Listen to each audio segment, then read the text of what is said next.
Hey there, welcome everyone to the replay of an amazing conversation that I feel honored to have been a part of. Let's wait till the people slam the door so I can go back to focusing. Amazing roundtable discussion that I had the honor of being a part of with AnMarie, Uber, Ian from We Are Awake TV. One more door slam. There we go. Sunkissed, and myself, Heather. I have a main channel, and then this is my secondary channel that I'm going to be focusing on more, the subtle realms. And in the name of the channel indicates the focal point. I'm going toward more of the unseen, the sometimes ineffable, oftentimes, most of the time, ineffable, um, liminal spaces in between states of awareness, states of consciousness, different realities, the underlying energies under everything, a conversation, interpersonal dynamic, nature, uh, the subtle realms, our subconscious. So also I'm focusing on, wait, let me see if everybody can hear me. Can I be heard? Anyone?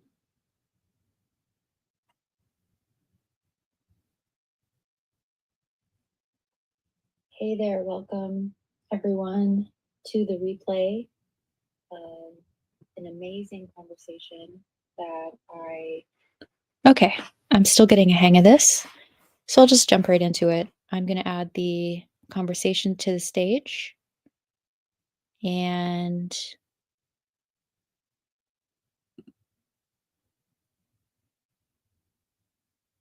just get started. And then I'll be pausing to give some commentary occasionally. And I'll be in the chat on and off. And let me turn off this banner.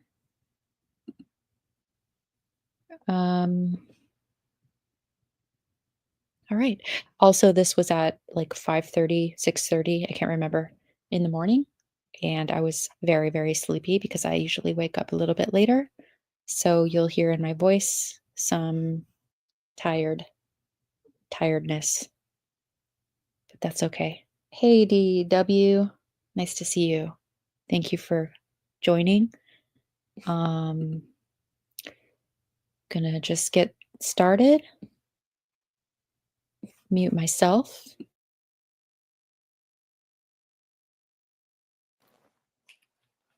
Much love, everyone. Welcome to the show. Today we have AnMarie Uber with us. Very excited about this. Sunkissed and Heather. And Sing may be joining, I'm not sure. But this is just going to be a open roundtable discussion. And so below, I'm going to have AnMarie Uber's links, her YouTube channel, her Odyssey, her Patreon and website, and any other links I discover after this. So please consider supporting her. Subscribe to her YouTube, especially Odyssey people. This YouTube thing, we really got to get on other platforms. Okay, it's very important. Like I said, pretty soon it's just going to be a bunch of honey boo boos here on YouTube, and people like us aren't going to be here. So at some point, we got to go on these other platforms, and especially on AnMarie Uber's Odyssey. She has a lot more content in her YouTube channel. So make sure we check that out. So with that, we're going to have our camera off for this. Just chill back and relax this morning. Open conversation, open free flow. And thanks again, AnMarie, for joining. And I was just going to kind of begin with kind of what we were talking about before we started recording with kind kind of the magnetism going on at this time. And you said something that definitely resonated with me, is like in the past we weren't able to do this. If you want to maybe elaborate on that a little bit, that'll be. And also the other side of that, where it's kind of people are showing their true colors, and all of a sudden kind of you might have thought they were resonating, and then all of a sudden they're like the polar opposite.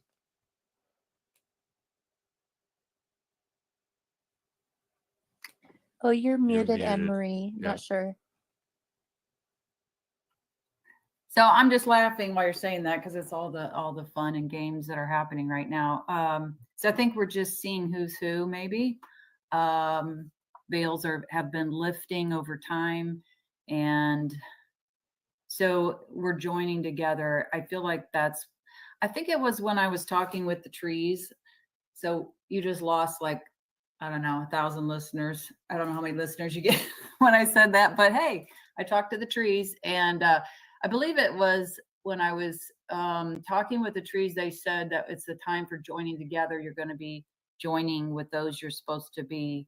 Because I really feel like they just throw all these decoys and other things on our life path to get us off track, keep us apart, keep us isolated. And what I've always looked for on my channel was some kind of community thing, which is what you have here. And I couldn't bring certain people on because it was just all ego or clicks or whatever they were about, or they were just repeating what they hear everywhere. It's just a bunch of copycat repeat stuff. And the closest I got to that was Devil's Playground 2 channel with Nigel and Harry. And we had talked about joining channels and just making it more a community thing. And Kim the Bard and Living Library Productions, Logan, like they could all come in and just put something up there and use the channel or whatever. But then Nigel passed away and we couldn't get into his account. So I really like what you have going on here. And that's what I'd always envisioned. And then I ended up, okay, well, I guess I'm by myself, and it's just, and people try to make you a guru or something. And it's like, no, this is collaborative. I wanted collaborative. That's why I ask on the channel, what do you think? Because if I'm getting something from soul memory, and I'm going to check it with the community, and if I'm getting a lot of feedback, yeah, that's what I've seen, or that's what I've experienced, or that it feels right to me, then I keep that piece, and it's a puzzle piece, and we see where it fits as we keep getting pieces. But and there's certain things that continue to say, no, I'm definitely a puzzle piece, don't remove me, truth, but maybe we just have it fitting in the wrong place. So this is, this kind of discussion we're having here is great. I like roundtables. I like group discussions, collaborative efforts. I know Journey Points Home is doing that now, collaborative kind of thing. So I think that's what it's time for, finally. And I love it. But Yeah, no, thank you. Yeah, exactly. What was I gonna say? What you're saying about the trees, I totally resonate with that. I was watching a video of yours where you're talking about the spirit in the trees, and how we use that to heal ourselves. There's something super deep with that. And so I definitely resonate with that. I've been reviewing a lot of your content lately, and one thing like is really resonates super deep with me, because you talk about how, and I always said this, like even as I was a child, I always wondered, like, what is this place? Who am I? Why am I here? And like knowing it's something super deep than what I'm being told by you. It's like even the adults around me as a child seem to not know. So I had to kind of go within, and yeah, yeah. that's a really good point, because somebody was saying on a video, I don't know what I was watching. I just get led to certain things. I don't really watch a whole lot. And they said when the student is ready, the teacher will appear. That old New Age, or it was pre-New Age. It's an old saying. And I thought, no, I'm not listening to teachers. I'm I'm going to me. I don't want to, and I've never wanted to listen to teachers. I was just kind of a rebel in school as well. So it's like, I'm tired of you all telling me what you think, and religion that I was raised in telling me what to think. So I just moved away from everybody, just took a leap and just got out of town, went to a big city and hid. And so I could just find what I thought. So I think it's like, no, when the student is ready, the matrix teacher will appear. I think it's no, I'm done with teachers. I just want to remember what I already know. I want my soul memory of what's going on here. It just ties in with the whole thing that this isn't a school. So why do we need a teacher? Why are we wow. students? I mean, yes, I'm a student. I love to, like I was saying, collaborate, because you'll say something that wakes up another part of me, and it's like, oh my gosh, yeah, you clicked on another button in my soul memory, and it's like, oh yeah, and all that starts coming in. But it's not really learning, it's just remembering. So I don't know who originated that saying, but it's some kind of initiation group or satanic cult or something. It's just some kind of another thing where you're a student and you're waiting on your teacher, your guru. Oh God. So anyway, that's exactly right, because nobody owns the truth. That's one thing. People act like they own the truth. We're just reminding ourselves of who and what we are and what we're doing here, really. So yeah. but you were talking about the school thing, so I really want to get, and then ladies, please jump in. Next, I'm gonna kind of go quiet for a minute, but I want to mention about the school thing, because I've been getting bizarre, mind-blowing red flags I've ever seen in my life lately, getting deep into these different channels of people, like past life regressions and things like that. And what I'm seeing is a lot of the people that put people under hypnosis with these different techniques, they have this very dark vibe to me, and it seems like they only recognize like this this realm and the beings in it and the guides as they're all just perfect and amazing. We shouldn't question anything, and it's something nefarious going on. And it seems as though like we're agreeing to severe traumas, like the worst possible, even as children, for lessons.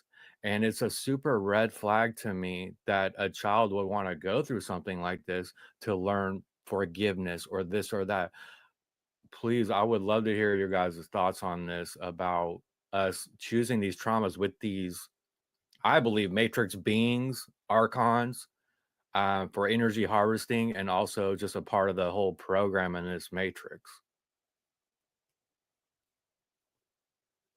All right, I'll jump in again. I don't want to dominate this whole No, thing. please. I just feel like you're sensing the energy of whatever. When you put somebody under like that, you're just letting whatever come in and talk. And so you're just kind of inviting all these entities that channel inside anybody.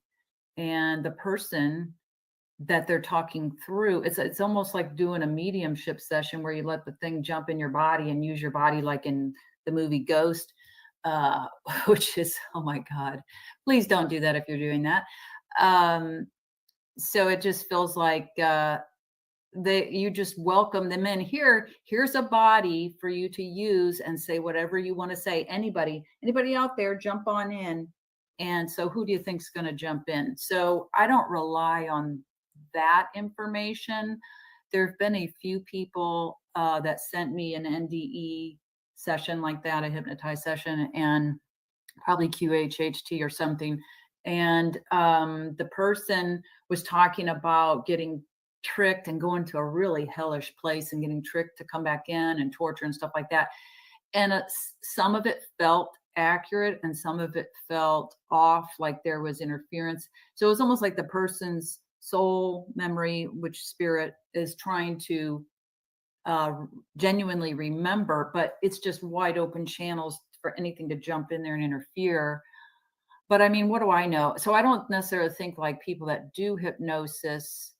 I think if there's different types, but if you're putting people into trance states, like QHHT, stuff like that, then we're kind of walking in a danger zone here where I'm not going to rely on that information. And I'm not going to rely on information from somebody that has not eliminated all belief systems from their mind before having an experience, because it'll come through all those filters. And maybe you all know, I'm raised Catholic, and maybe you have experienced something similar. But when I got away from everything so I could think for myself, I could not take on a new belief, even if it was something I experienced and experienced over and over. And I was like, okay, there's something to this, until I removed something that was programmed into me by that religion or by whatever. So if you haven't done that work, or you don't have enough self-control to control those filters and really be open, then we can't trust what's said. And if somebody's laying there in a trance, they're not able to, even if they have filters, they're not able to say, okay, I have this filter, but I'm going to stay open. They're not even awake to do that. So I don't know. I don't really listen to those things. And I feel the dark energy as well. So Yeah, Sunkissed, and then Heather, please share thoughts or questions, please. Thank you. Yeah, no, I just wanted to go back to what you're saying about when people do these things and they leave themselves wide open. And that it's so important. We talk about having physical boundaries and setting healthy boundaries physically. We need to do that in our spirit, spiritual wise as well. And you're allowing someone, like you said, that they haven't, if they haven't gotten rid of their programming, you're allowing them to possibly drop off different things that they might not even realize that they're dropping off in you.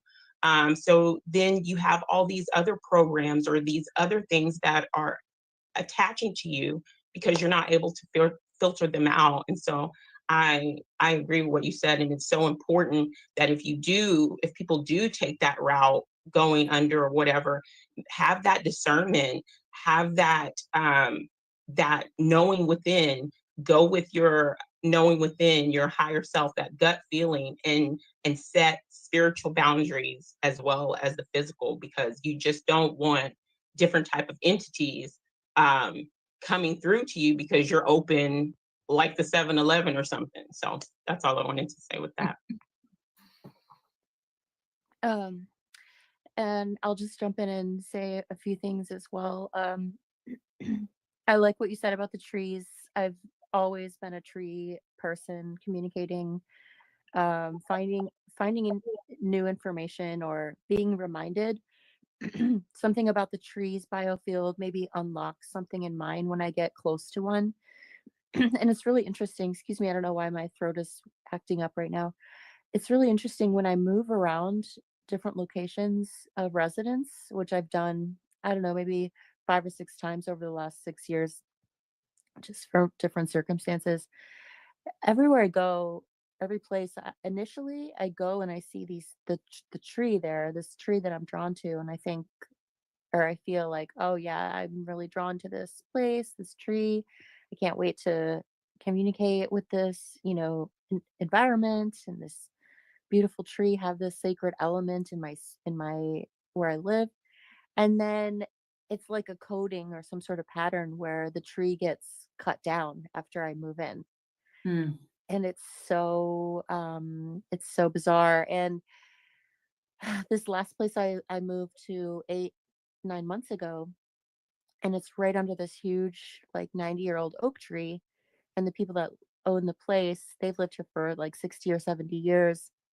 And I was talking with someone, and they said, I mentioned this pattern, and they said, oh, for sure they're not going to do anything to, they haven't done anything this long. Why would they do it now?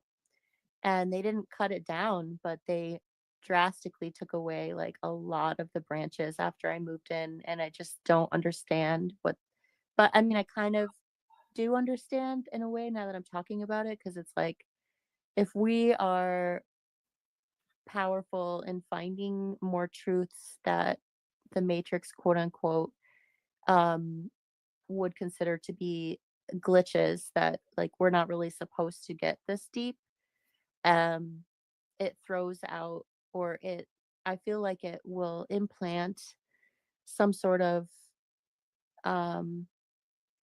energy into the people, to act through the people on its behalf, to do things to get to me or to get to us in a weird kind of way.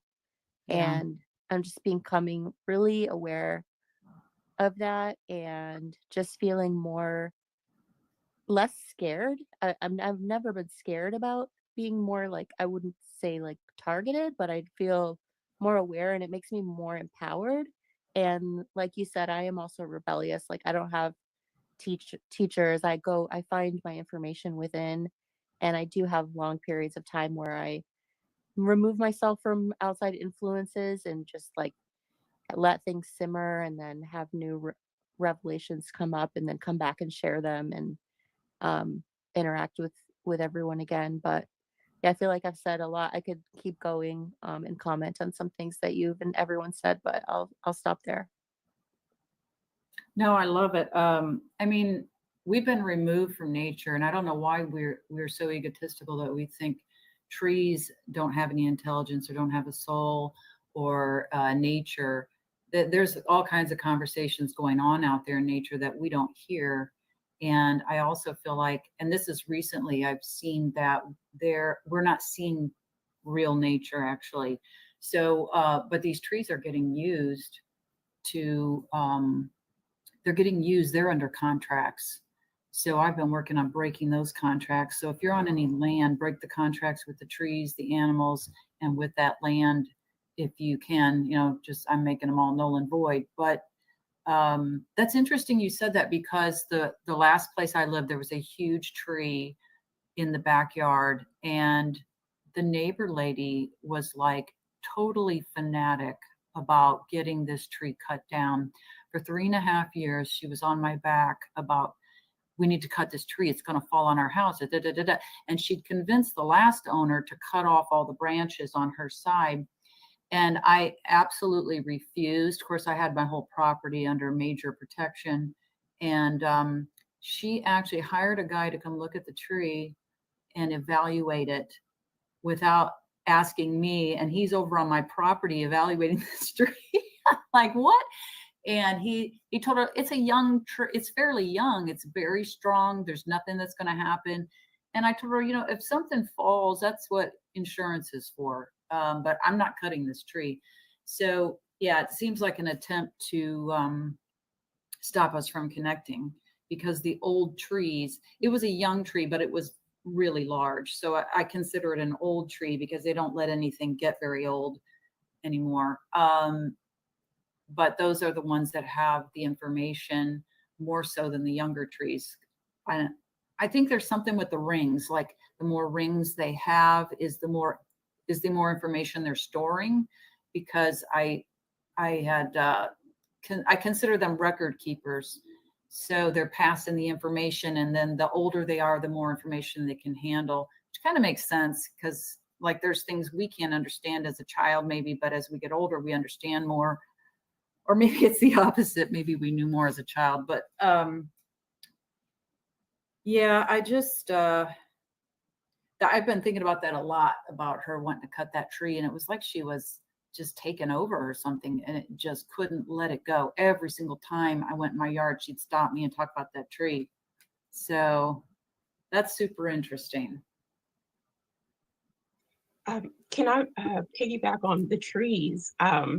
I'm glad we're talking about this. I love trees. I live in a small town, and then on top of that, I live outside of city limits, and I have about over 3 acres, and it's surrounded with oak and mesquite trees. And then the 40 plus acres around me, the people that I brought the land from, they're not here.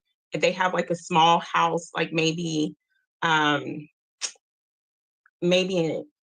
acre or so plus away, but you can't see. So it's like me and all my trees and my 3 children. And I've noticed that I've come to communicate with my trees. And there's this one tree that has my kid's tire swing on it, beautiful oak tree.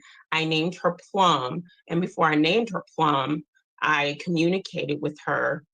and ask permission to name her.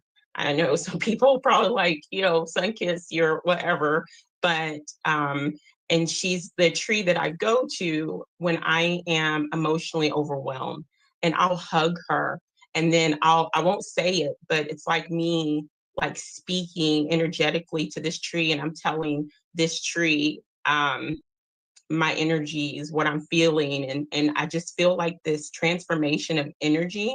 And then I asked her to tell all the other trees how much I appreciate them, their energy and their protection. And I really feel like trees are these entities that came also to help, um, maybe help souls, protect souls, and enlighten souls with a better understanding that there's more to life than us, you know, than the flesh, that life comes in all forms. And then I think that, in my opinion, that's one reason why this matrix system hates the trees, because look how they're cutting the trees down at such a rapid pace. And just like you said, AnMarie, they hold memory, they hold wisdom. And it's the same with me. I feel like the same thing with water. Water is a vital part of our existence here in the physical, but water is also spiritual life, and water, in my opinion, and water holds memory, and water holds wisdom. And I feel like when we connect with these things, it'll trigger something, a remembrance in us, which is why I think that they're polluting all the water as well as cutting down the trees, our natural energetic defenses and connections to the greater part of ourselves, or being able to reconnect to that soul part of ourselves, or the real, like I love you saying. So that's all I'm going to say. So. I love that, because they're pulling us out of the biological. They're trying to pull us into the meta. So this is part of it. And the more we're in contact with nature, the more we're going back to that biological. But I wanted to jump back to when Ian brought up the being under hypnosis. And I think you're talking about not just like a regular hypnotist appointment, but like these heavy duty QHHT type things.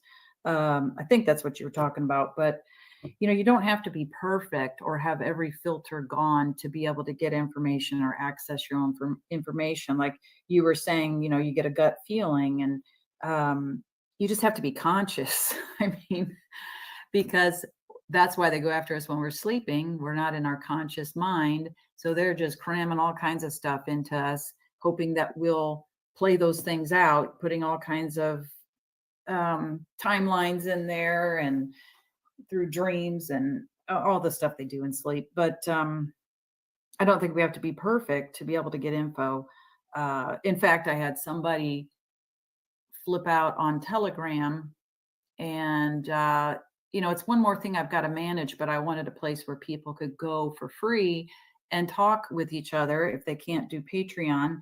And these people were just coming in, blowing it up and trying to get everybody to go to another channel. And you get on there and there's 100 messages, you know, this kind of stuff.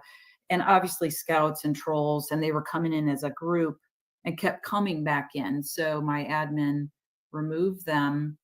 And one of the people that had been with me, I don't want to say been with me, but had been on discussions and been around for a while, flipped out and went after my, this was a volunteer admin because it was getting too much for me to manage everything, and said that, are you AnMarie's Nazi sidekick? And AnMarie's thinks she's the only one that knows the truth, and she needs to get off YouTube and the F off YouTube. Like, and I thought, okay, she's having a bad moment, maybe, but it was multiple messages. And so I reached out to this person, wrote an email, and offered to talk, which, why did I do that? I don't know.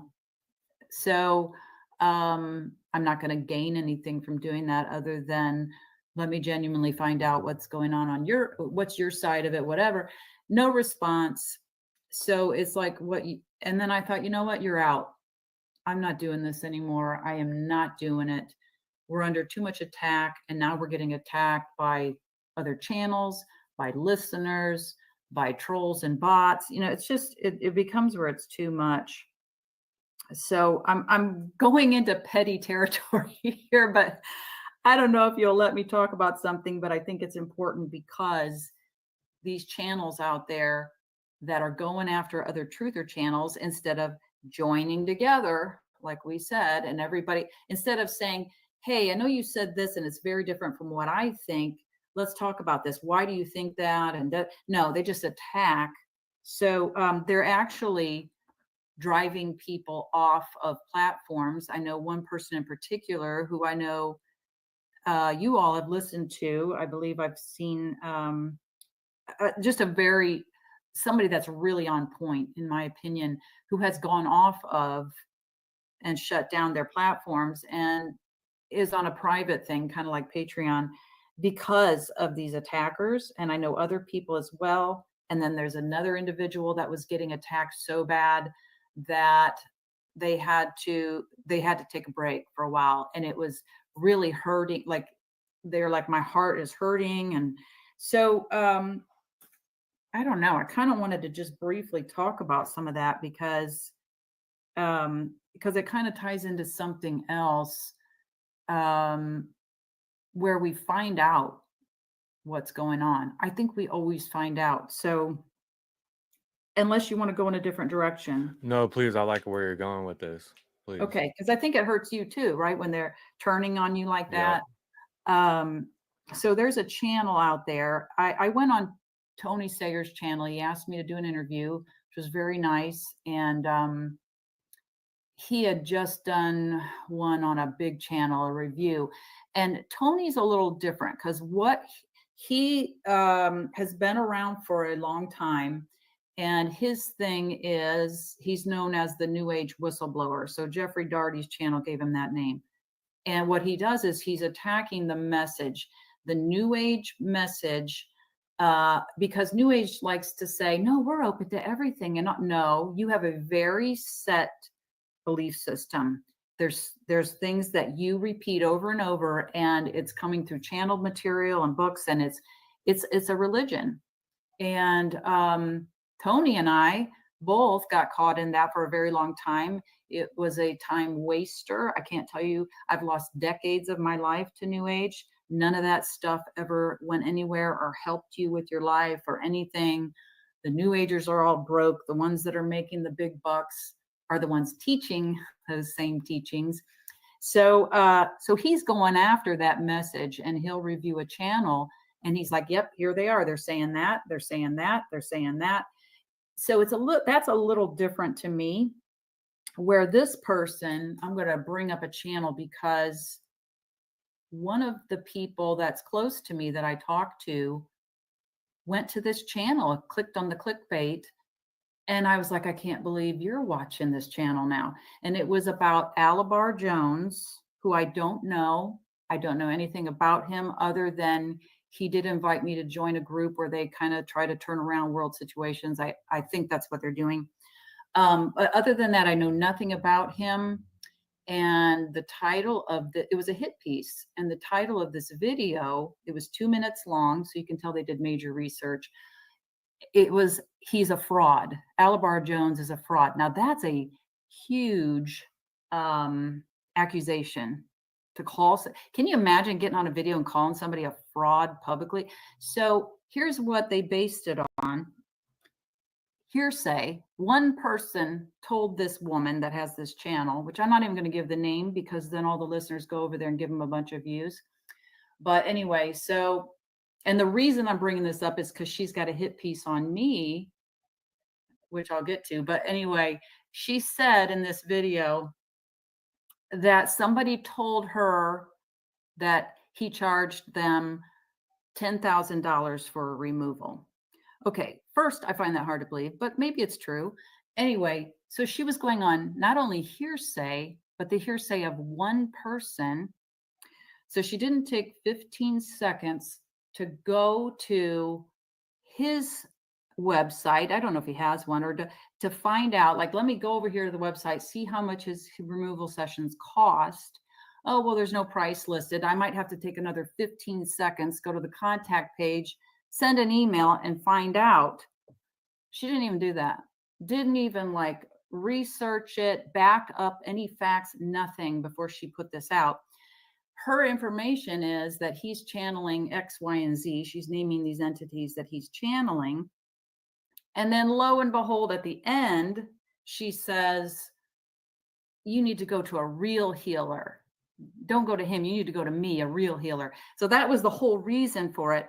But all the blood, sweat, and tears that he's put out to promote his name, promote himself, and whatever he's doing, she's stealing that, using his name for clickbait in the title. So instead of earning all those customers herself, she's stealing his by drawing them to that click and trying to stop anybody else from going to him and to take them herself. And she is a naturopath, and suddenly overnight is a healer. And from what I can tell, this doing these removals where she says she's removing ghouls and vampires. I'm like, are you kidding me? And psychics. So her psychic reading is an email reading, and you send her 3 to 5 questions for $70. So what is she doing? Just reading the tarot booklet and then typing in your answer for you? I mean, I don't know, but that's just my personal opinion. So anyway, she did a hit piece on me because she doesn't like Tony Sayers. Why? Because she's trying to copy him. She's trying to be a whistleblower, a truther whistleblower. There's a couple channels that have started picking up his thing and trying to copy. But she did a hit piece on me, but it's behind a paywall. So you have to join and pay to watch that. All I can see is the thumbnail, and it says something about I'm accessed by AI or something. So I'm sure she did a lot of research on that. So her other videos.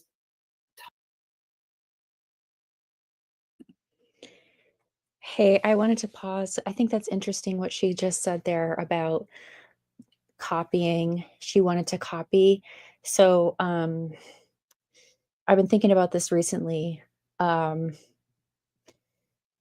it feels like there's a differentiation between types of individuals, that the ones who don't have, and obviously this is the case with like narcissist empath dynamic, which is pretty much what I think this overlay is imbued with, the narcissistic personality. Like if you could anthropomorphize that onto a energy field or some kind of coding, there's some sort of like perversion that tends towards that parasitic, abusive, narcissistic, like that's like what the infiltration is, I think, that comes from so many different angles, that the people that have are the ones that have still their direct connection to their essence or essential spirit, are able to draw resources and information and gnosis and data from.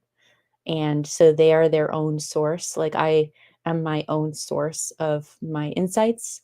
It comes from like this wellspring that I have always just been able to have a connection with. I never did not have it.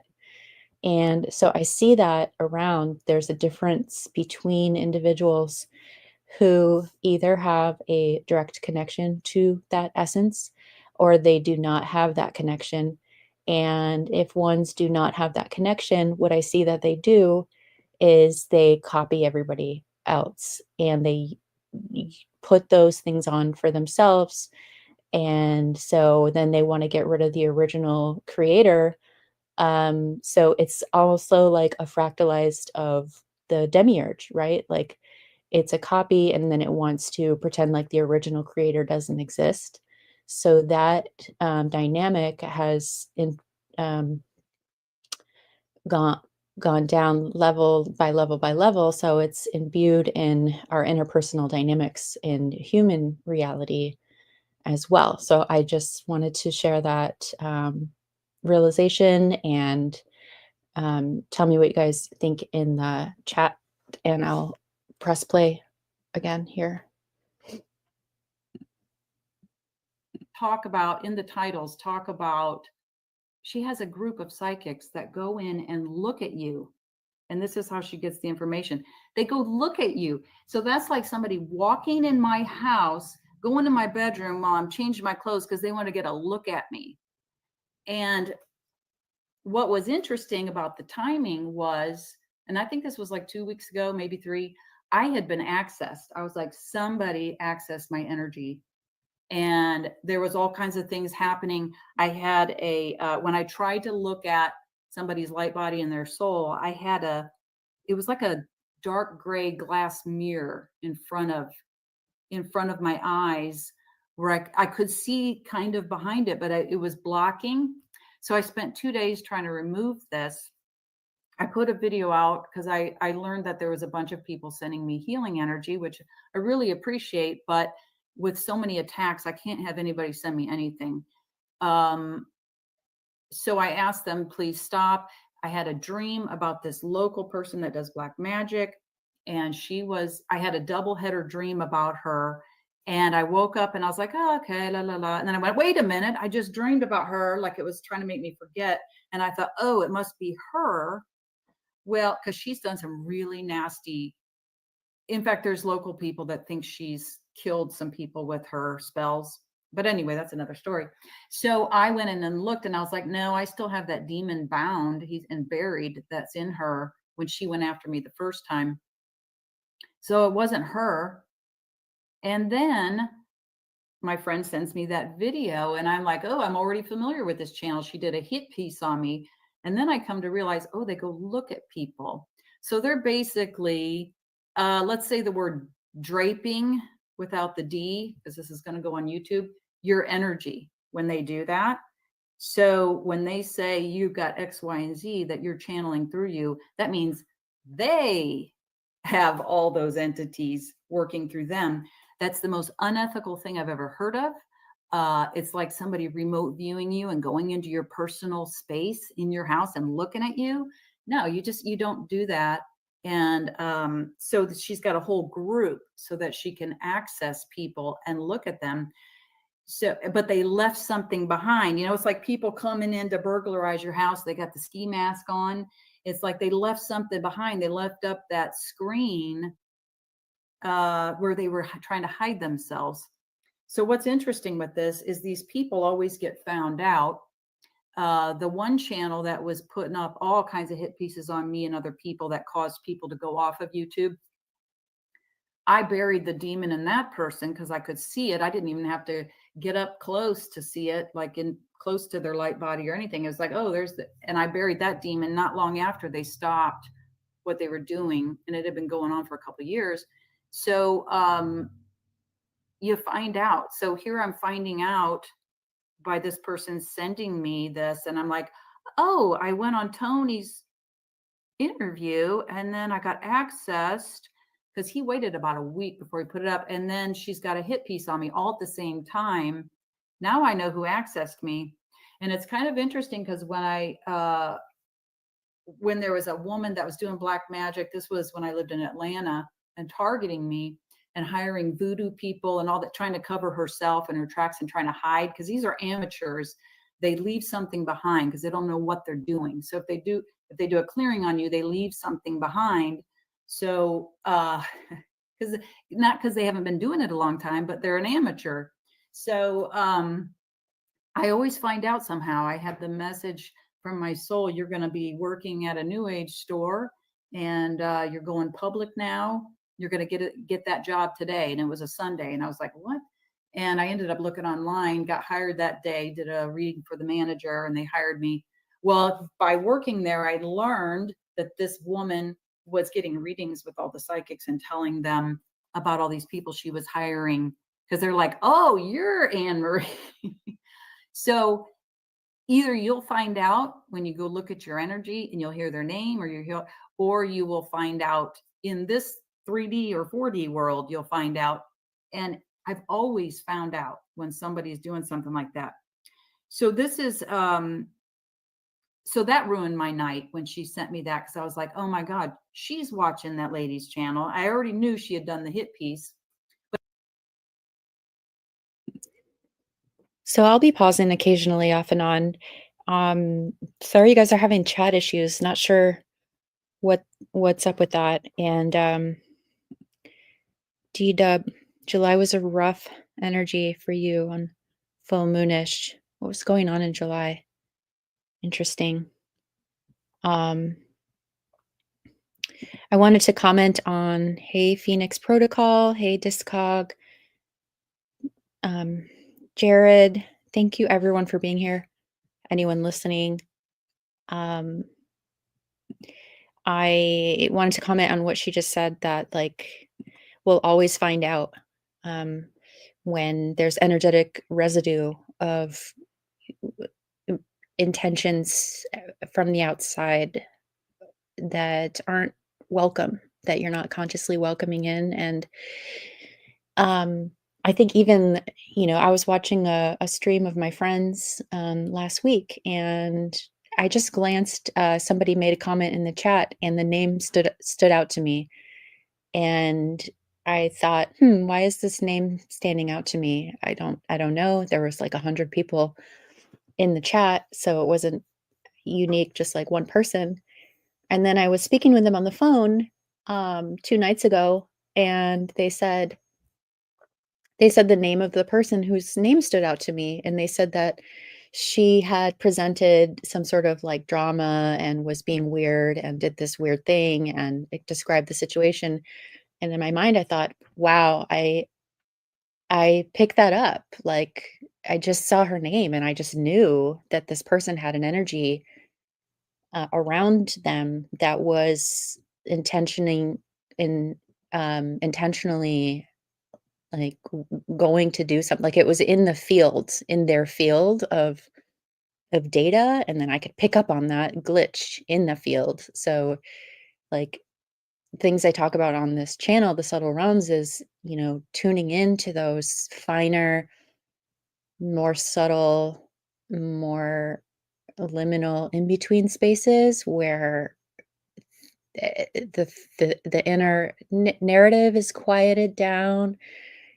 If your external environment is quiet, and then we can like, pick up like on a radar in the field, little glitches or little things that are like, this is important.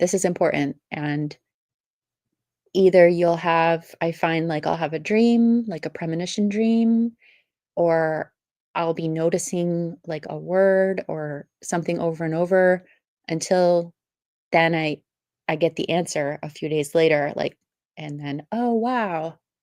So I'm interested in that, becoming more fine-tuned with the capacity to pick up on these important elements or glitches that can have an effect or a charge in our experiences. So to be able to like to monitor it like on a screen in the mind, like, oh, incoming bullshit. Red alert. Here's your clue, and watch out for this, blah blah blah. So yeah, that's all I'll say. And back to the discussion. But it made me take a look at it. And so this is what's going on. And then you have, instead of trying to work with people, they just want clicks. They want you to get their service. They want to make money, and they just copy stuff. And this has been going on since 2019, 2020, when I risked losing my business, which I'd had for many years.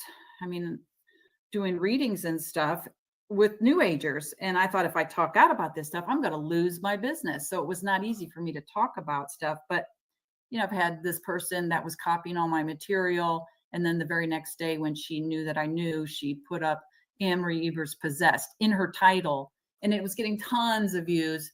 And, but the day before, my material was okay for her to copy. But why were you copying a possessed person's material? Like, all this stuff keeps going on. and it's doing anything but bringing us together. Um, it's another effort to drive people apart. So if you're like just watching these things and like it's logic, use your logic. What did I use in that analysis of Alabar Jones? Logic. Oh, she didn't even research this. Number two, it's hearsay. Number three, it's hearsay of just one person.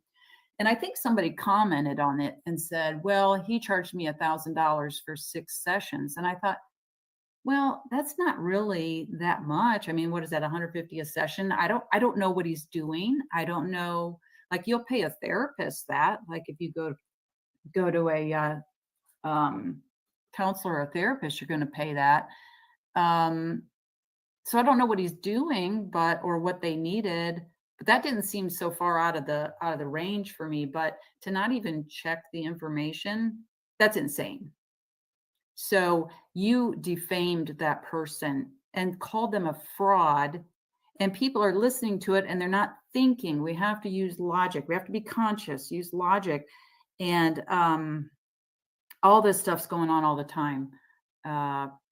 People with doing the healing and the readings hooking in. So I do think it's intention, and it's people that want people's money. Like their intentions are, I want money, I want fame, I want attention, I want clicks, I want likes. I don't want to do the work myself. I want to steal it from other people. So if you don't have those intentions, it's likely you're probably not hooking into people that you read for or that you, but anyway, I just wanted to bring that up because it's causing so much division in small truther channels. This is not even the people with huge numbers. This is small, and it's been going on for the last 2 years. Which brings me back to YouTube. Well, I don't even want to be on YouTube, but I'm here, but it's completely AI run. And then when you come on, you have to deal with all of this. So it's like every night there's some attacker somewhere. Either it's a listener just all of a sudden turning and flipping on me, or it's a channel doing a hit piece, or it's like you get your night ruined over and over and over, and it wears you down. It's an attack on the heart, and that's what they want.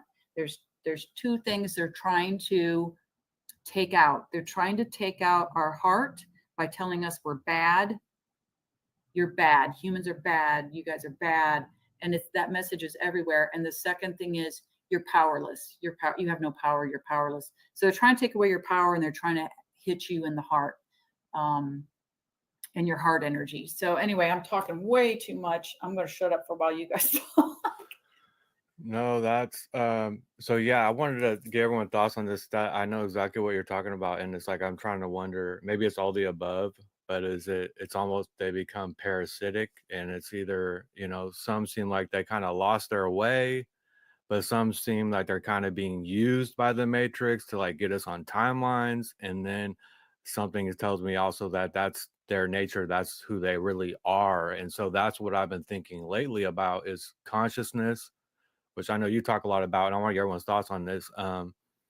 It seems like we have like individualized consciousness, which could be groups as well that has individualized, with different natures. It's not everything's just the same at its core. Like we're not all one, obviously. We have this hive mind consciousness going on, this kind of AI matrix consciousness, and that occupies all the avatars and things around us in this world. And so another thing is like the soulless NPCs I heard you talking about causing the trauma. I'm going to say a lot here, sorry. So but I want to hear you guys' thoughts on this. So I wonder about this, and these these people, like, have they lost their way? Is this their true nature, or this or that? But it seems like they've adopted or are parasitic, where it's about views, this and that, and then taking your stuff away, getting on your timelines and things like that. So, um, what do we think about? Because I think that, at the same time, our magnetism is being raised and we're kind of finding each other. But I'm thoroughly convinced that on a spiritual level too, like we're not all just perfect and nice. I think that there's different consciousness, even spiritually, that have different natures about them and things like that. And it goes back to what happened to this realm. Was it invaded? Is this business as usual? In worlds where, we have free will, and then a consciousness could come into existence and like take over in that free will space and even take away our free will. So we kind of think we don't, and something's been, either invaded or we came here and it was always like this. These are the questions I've been asking myself a lot lately, and we talk a lot about. Anybody who wants to elaborate on that or any thoughts, please? Sunkissed, would you like to share anything? No, I've noticed that too. I've noticed that in the virtual world and in my own reality. And I thought this person was one way, and I thought we were, progressing, moving forward and growing. And then all of a sudden, like Ian and AnMarie, you both said, all of a sudden it's like they do this like flip and switch. And I've wondered things like that myself. And at first, I was blaming myself. I was like, no, it's me. It's something I'm doing. Da da da da da. But is it in their nature? I have those same things, and I feel like as we're growing and as we're diving deeper, as we're exploring, asking questions and exploring new possibilities and opening ourselves up to different perspectives, um, the higher you go, the more like the less weight, you know, you have to shed. And so people will show you who they truly are when they're not vibing with you. If they're not going to improve or help, I don't want to say we don't depend on other people, but you have a beautiful give and take of energy with different people that you're around, whether physically or energetically. And when we don't match frequency wise, we begin to bump heads, and then we begin to fall off. And then in these moments, you have, like we saw on the stream a couple of nights ago, all these people that we thought were cool or we thought were on the same page, and all of a sudden they just kind of like flip the switch. So I think it's a good thing. Not that it's good. I hope you guys understand what I'm saying. I'm not saying that it's a good thing, because it really does wear on the heart, like you were saying. And it really does, when you care about people and you invest your emotions and time into people, it saddens my heart when I see that I can't be around you anymore, because it's conflict and chaos energy all the time. But it's a good thing, because it allows you to see who people truly are and their true intentions. And then you have to look back. Were you really truly who you said you were, or were you an agent of the matrix and you didn't even realize it? So I had a realization come up recently, and definitely emphasized while everyone's been sharing here. I think that, speaking on the divisiveness within these smaller, it seems ironic, like the truther community, or the channels that are dedicated toward finding truth. But like you said, AnMarie, it is about what is the true underlying motivation or intention of that person. Is it to, inadvertently, they don't know, but all of a sudden they're kind of like becoming some sort of a cult leader or something, and getting everybody to just listen to them and what they're saying, and copying pasting other people's insights and using it as their own. And the funny thing about that is, like, um if that's all you have, like, you're just going to become an echo chamber on yourself. And people can feel, but it's strange, like, what is it about people that um submit and go along with that energy, even though inside they know what's happening? Like, I feel like inside we really know the energy, but some people want to go along with that drama, maybe because that's what they're used to in their life, that's what society presents. I feel like there's a seed that's been planted in a lot of people's psyche and the subconscious and in the overall system, that there's something called entropy, that the more we develop and the more we grow, the more it's going to lean toward chaos. And there's also, in the some of, people have this idea that, everything's just going to fall apart, and that's just the way it is. And whether it be like, some apocalyptic type thing that's going to happen. But then there's this other thing that really isn't seeded into the subconscious or psyche, which is the opposite of entropy, which is called centropy, which is where the more a system grows and becomes more complex, the more it finds more efficient order, and the more symbiotic it becomes between the elements of the system. And so I'm liking to think about it like that. And I think that now that we realize like how actually powerful our thoughts are, and how thoughts become thought forms, and the longer we can hold an idea in our mind's eye or whatever, and kind of foster and nurture that idea more into the forefront. So I've been really liking the idea of centropy lately, that we it doesn't have to be chaotic. It doesn't have to be less for one. It doesn't have to be more for one means less for another. It's a growing system that we can, find more efficient ways to come together and be symbiotic with each other and build with each other, instead of just thinking like, but I do see the evidence of it. I mean, I definitely do. I've been only watching more live panels and getting into smaller communities over the past 4 or 5 months. But I have noticed that there's almost a lean towards divisiveness seemingly naturally, which I don't know where that's from. It must be the seeding of the um yeah, I kind of tried to articulate it already. I'm not sure if it made sense to anybody, but it's interesting to watch, and just I'm just like, okay, I'm just gonna keep. And I think about things in terms of magnetism a lot too. So it's like the closer someone is drawn to you with their charge, it may seem like it resonates, but it's when they get very close and start, joining their energy with yours, whether it's commentary through the chat or it's becoming more a part of your community, then if they can't hold that charge, if that's not true, if they're just coming in with a bad intention, then that charge is going to flip, like when you put two magnets next to each other and they just flip around because it's not the right orientation. So I think that's what's happening there too. But yeah, that's what I will share right now.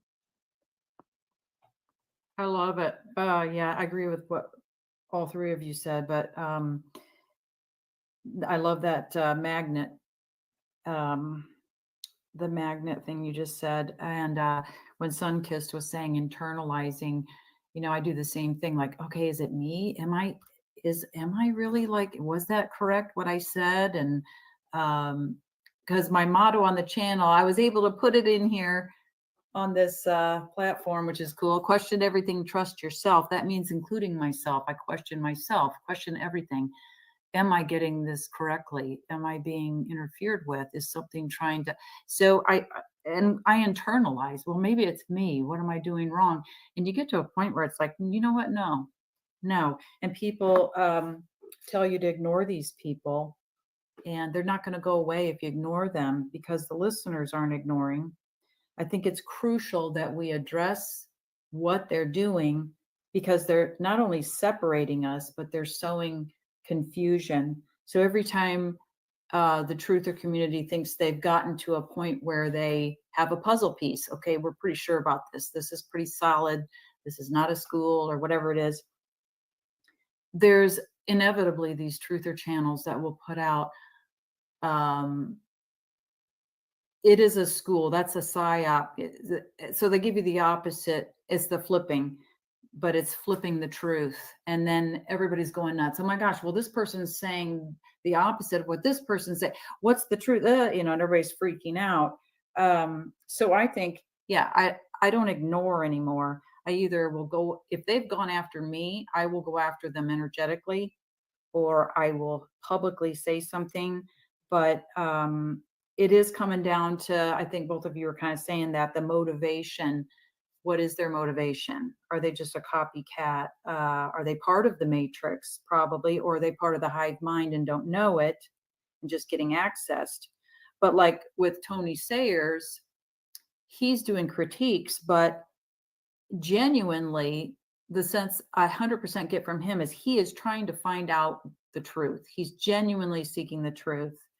And the other people have totally different motivations. So I think it's super important because they're sowing separation and they're sowing confusion.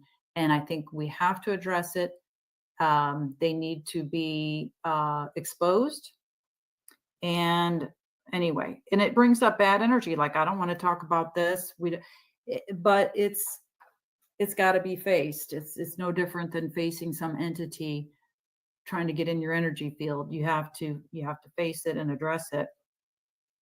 But I'm super interested. So Ian, you were saying you want to talk about the school thing. I'm also interested in what you all think on this, like what consensus or individually you've come to about the soul trap thing, or wherever you want to go. Yeah, no, perfect. This is flowing great. Thank you. By the way, I didn't mention in the beginning, but Sunkissed and Heather's channel will be in the description as well. And also, I joined Truth AnMarie Uber's Patreon last night, and I thought it was really cool. They have a chat room, and so everyone consider joining that. But yeah, the school thing, I've been getting.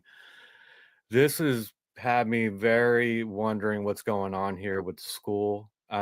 Getting into the parasites and this parasitic system overlay going on and the influence. And so yeah, it's like what I've been looking at lately is like, the soul trap thing.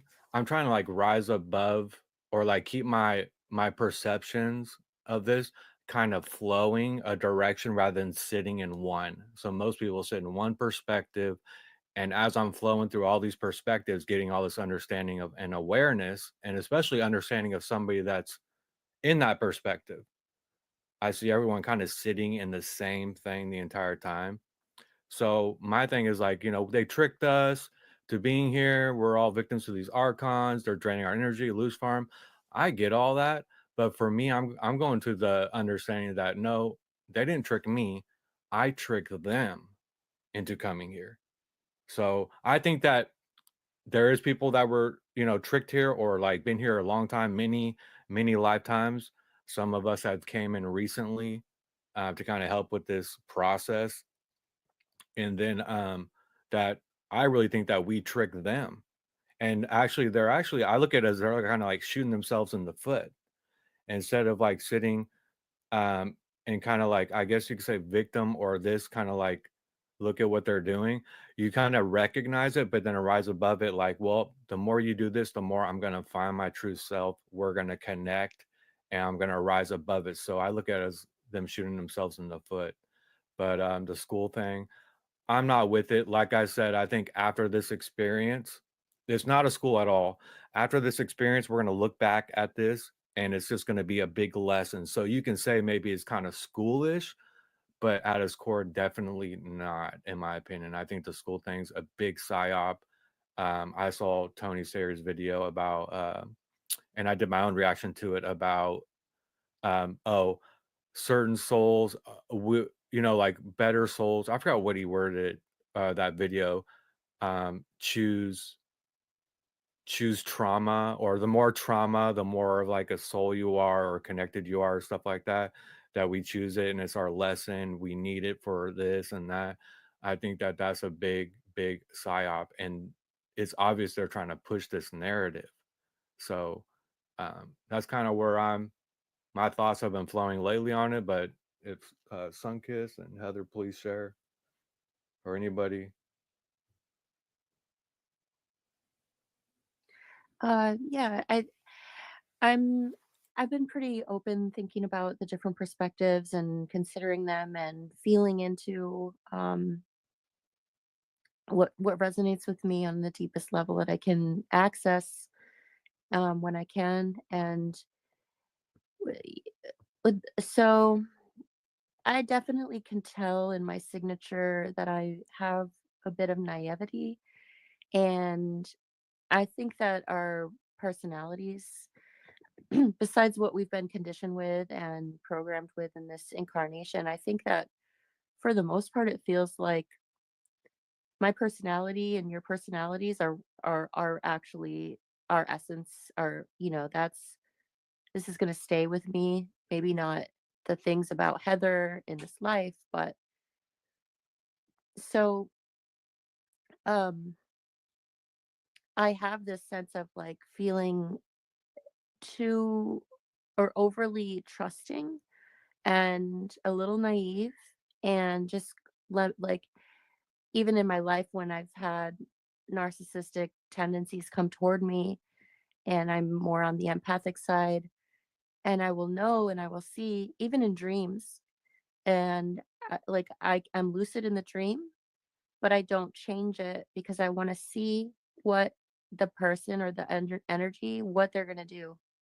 So it's like I feel like I'm almost testing the other to see like okay, are you going to what are you going to do and I'll go along with this and maybe it does wear me down in certain aspects and less tolerant now than I ever was about going along and kind of nipping it in the bud when I see these energies come up. Um, but I feel like um, there was an element of, it feels like just my nature, there was an element of trickery to get me or to manipulate me to come here because I also feel very strongly about being aware of all the areas where I'm being manipulated. So I've spent over a decade, it's been like 15 years now where I haven't watched TVs or movies. And I know they have really strong like gems and messages and more parts of the puzzle and they show a lot through these things. But I don't like being manipulated. I don't like when people use like music along a narrative to pull at my emotions to make me feel a certain way. Excuse me. I don't watch ads. I have them all blocked everywhere. I don't want anybody using a certain tone of voice or neurolinguistic programming to try and sway my decision making. Um, and so I think that because I'm so aware of that and so adamant about not being a victim of it, I think that I I I'm I'm working on empowering myself because that was the root of how I got here in the first place, and I don't want that to ever happen again. Um, and then with the school, I mean, I think we learn through, I've had a lot of trauma and tragic experiences, as we all have, and it's horrible, but I definitely learned to move differently because of all of those. And that's how I would say it would be anything close to a school is just that it's an experience of trauma that makes me more aware, more suspicious, more discerning, just wiser. But I don't need to go to school to become wise. I actually was more wise with just my life experience than school. And I don't understand, so many times on Ian's channel, as he's reviewed different accounts of the school narrative, um, people, how is it like this one man we were watching recently, he said, these soul scripts are written out for you to experience this trauma so you can have this lesson learned. But it's like, okay, so then you're done with the life, but then you're so traumatized by that lesson you were just learning that now you want to go back and balance out the karma from the trauma. But I thought that was your point. Like, why would there be that narrative? Like, I did what I needed to do. It was hard. I learned my lesson. And then, no, that was so traumatic. I need to go back and correct it. Like, that doesn't make any sense at all. And so it just has so many holes in its logic. And I think it's just really convenient for a lot of people to hop on the train of this Earth is a school because it's a coping mechanism, because it is so hard and challenging and requires so much bravery to wade through all of the stuff that we are dealing with here. It's That's the only way that people can comfortably wrap their heads around it and just say, like, in a submissive way, like, yeah, this is what we need to do, when inside it's like, oh my god, what the fuck is going on? So yeah, that's what I'll say. Yeah, I like that. For me, I have come to the conclusion myself that it's not a school, and we can tell even in our physical lives by measuring it with the school system here. When you're in school, um, with each grade you go to or you have to achieve, you have to graduate to or whatever, you build on the lessons, that you've learned. Everything from the previous year to the previous year before that, you just grow and you add on to that. But here we get here and everything is white. We don't know why we're here. We don't know what grade level we're at. We don't know where to go. We don't know how to tune into ourselves. We don't know how to do any of this stuff. So if this is a school, we're supposed to build on what we already know. So I should be able to, without all this, um, without trying so hard, I should be able to access like my previous lifetime so I can understand why I'm doing this situation like this. And I'll be like, okay, I can correct this way, because I learned I was doing it in this life. So let me not do it in that life because I remember, you know what I'm saying? And like Heather was saying, the trauma, they send us here, they say that we choose to go through different traumas and things. So we go through these traumas, and most people don't face their traumas. And like Heather was just saying, it's easier to use as a coping mechanism to say that it's a school, and people don't deal with their traumas and things that are going on with them in a healthy way. I will say a lot of people don't. So at the end of their life, when they're in these life reviews or whatever, these beings or these whatever, they'll say, well, you didn't deal with the trauma. And you're like, and they were like, you didn't even do the lesson that you agreed to do, and you didn't learn what you said you would learn. And you didn't learn those things because of the trauma you didn't deal with. So we're going to flunk you and send you back and mind wipe you so you can do it again.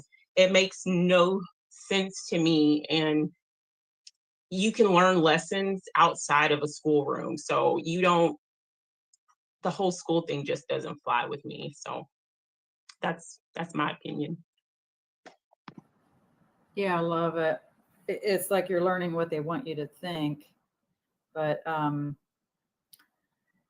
don't know, everybody's saying such awesome things that are making me think, but Heather, like with the music and the visuals, I can't stand that either. Or if somebody's talking and they're playing music in the background, it's like, oh, but they're saying a theory and they're giving you visuals with that theory, which is cementing it in your mind as a fact.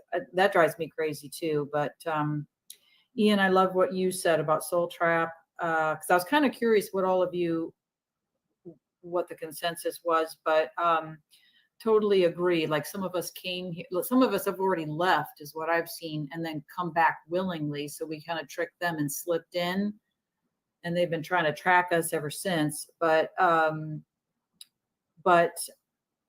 we don't have all the answers for that. I don't have all the answers for the Soul Trap part of it, just pieces.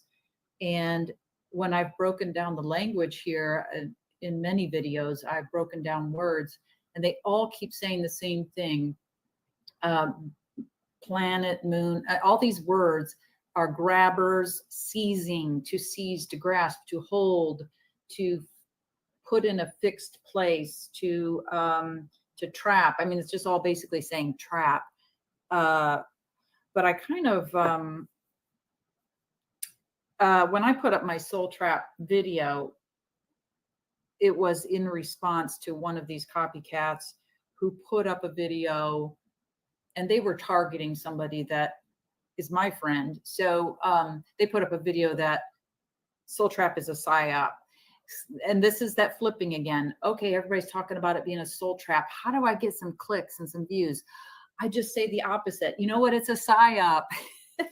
Really? Okay, but then they don't give you any kind of experience or things that they've uncovered to show that. But anyway, that's why I put up the video. But I did have a comment on my channel about that.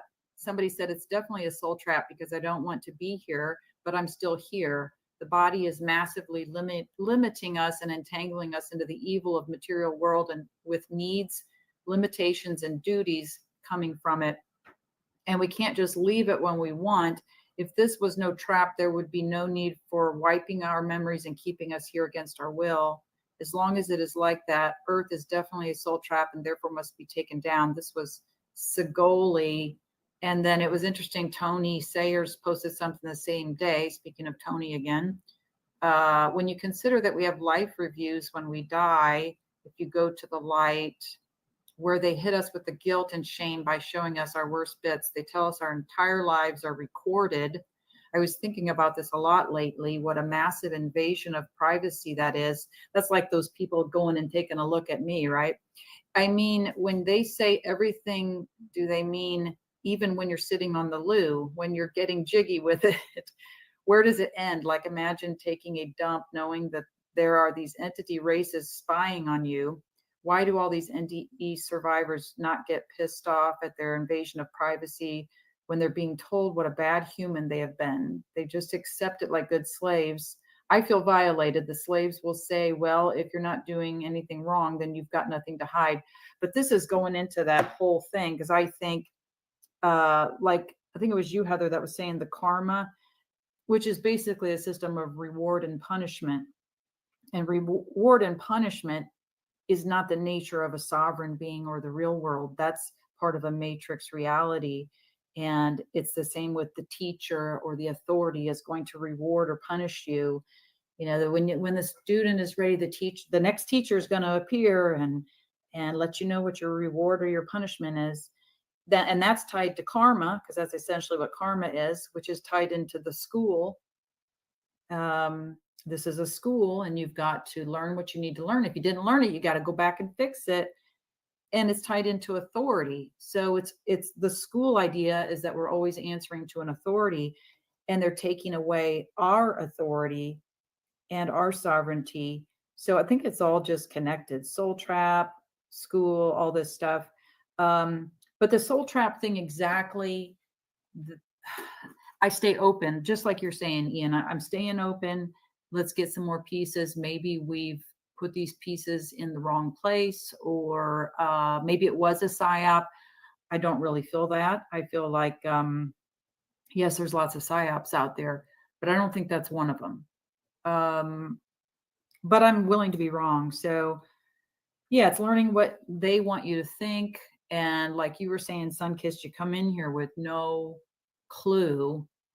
And that's why I've always sought out things like astrology, because I think astrology is a map. It's their code. It's got all of your life paths, all your alternate options, your multiple choice options on it, of different choices you can make. It like shows you the whole thing. And why I got into Chaldean numerology, because not only was that showing some of the coding on you that was controlling you through your name and your birth date, but it also allowed you to change your name to like counteract some of that. And all these things that could be considered new age, but they're not new, that are actually have value that they've tried to destroy. Was it Alexandria? Supposedly this library got destroyed with all the astrology. We only have like a remnant left over. They don't want us to have maps. So Western astrology, they had to figure it out. I mean, it's a system that was figured out by people. And then we have people out there saying, well, because they do Vedic or they do something else, they say, well, Western astrology is totally inaccurate because the stars have moved over the last 2,000 years and yada, yada. It's like, okay, you do know Western astrology is based on the sun, right? It's the sun's path because there's a belief that the sun is on its own orbit. I mean, this is going on if we're going to believe science, but basically the sun does have a path because it goes up in our sky and around. So it's circling us from our perspective. So Western astrology is just basically our perspective, the sun's path and where it is in the sky in relation to the constellations. It doesn't have anything to do with the constellations. It's completely about the sun. So people just don't have this understanding. So then we got confusion now. Which astrology thing's right? Which of the, one of our few maps we have other than our own intuition and our soul memory.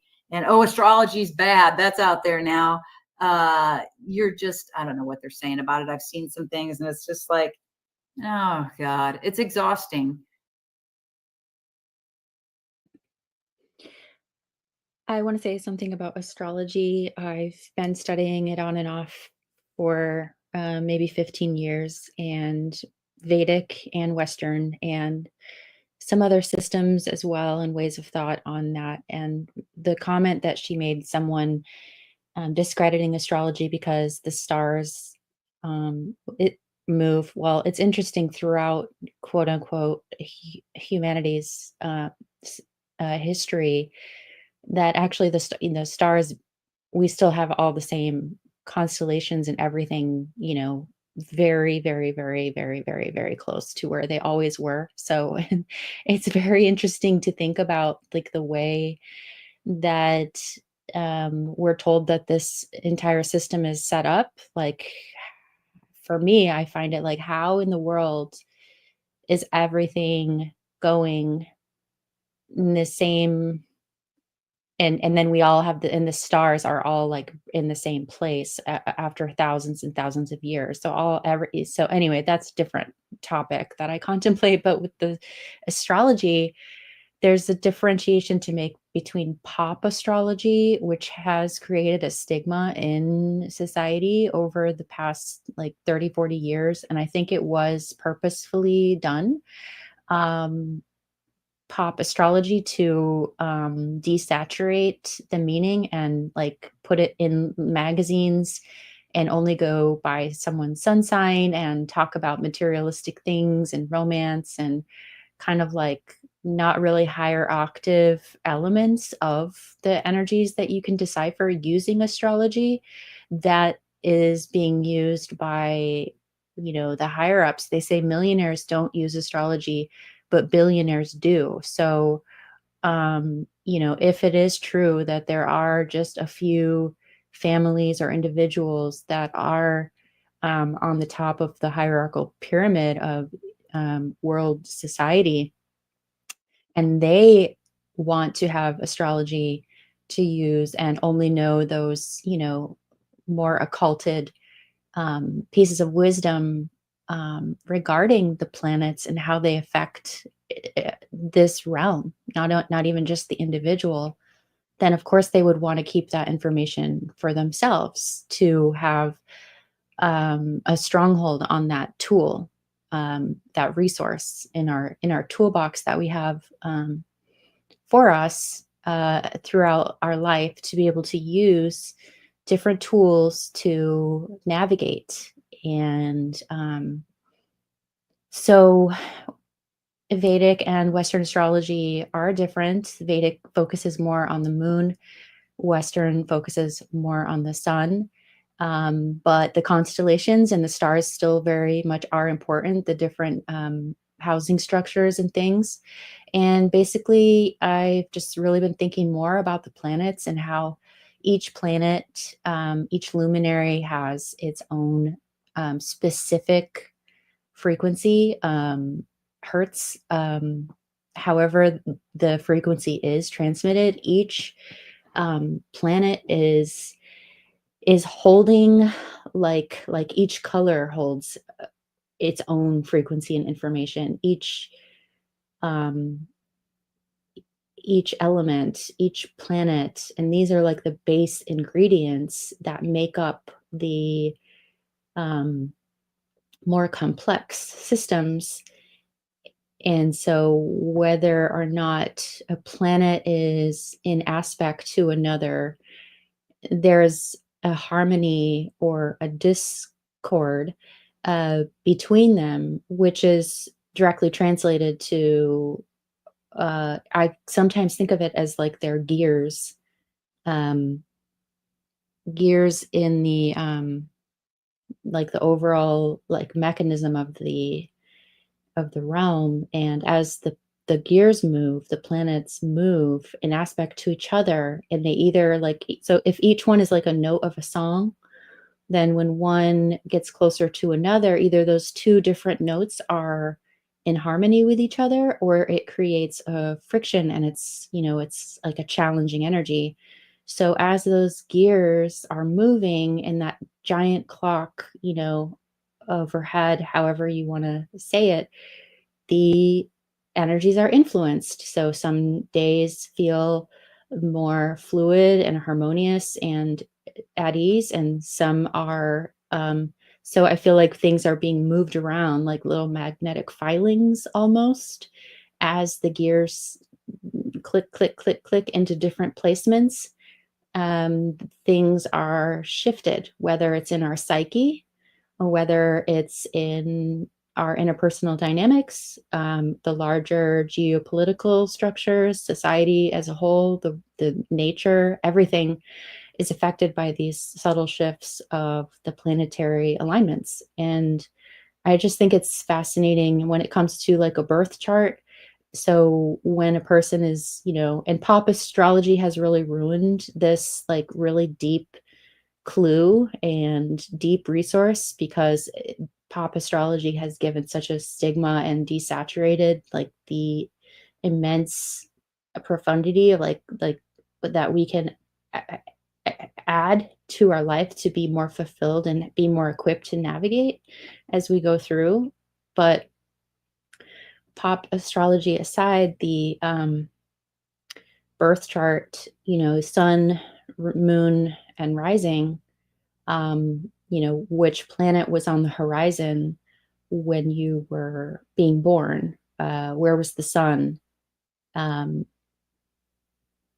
where was the moon, and which constellation, and what constellation was on the horizon. And so this natal chart, this birth chart, one could have is like, this is my passport.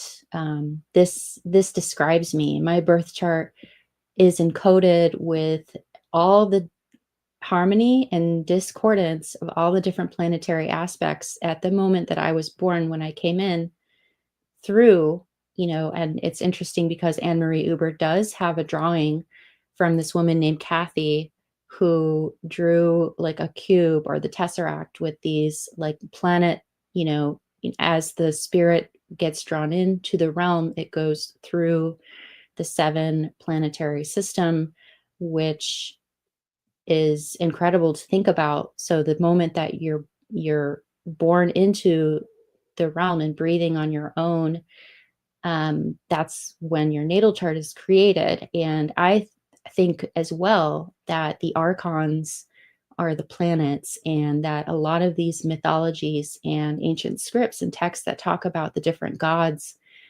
and the stories that stem from that, the different mythologies, all come from the constellations and the planets. And like, you know, Venus is, you know, the ancient Sumerian goddess, Inanna, her descent into the underworld that takes 7 days, and then to come back as the morning star, that Venus rises again on the horizon, is written in that mythology. And that's just reproduced over and over and over throughout different cultures. And so coming through the strings of the chords of the different instruments of the symphony. Like, what is each person's song is the way I like to think about it. As you come in and you have your alignments and the positions of the planets, that's your song. Like, and you can review that, and you can learn more about the different ways that those positions create characteristics. Each planet has higher octaves and lower octaves. Each planet has an energy signature to it. You know, Saturn is all about restrictions. Venus is all about, you know, not just love but like the femininity. Think growing, nurturing. Jupiter is like the wise guru. So all these different planets have energetic signatures to themselves in higher octaves and lower octaves.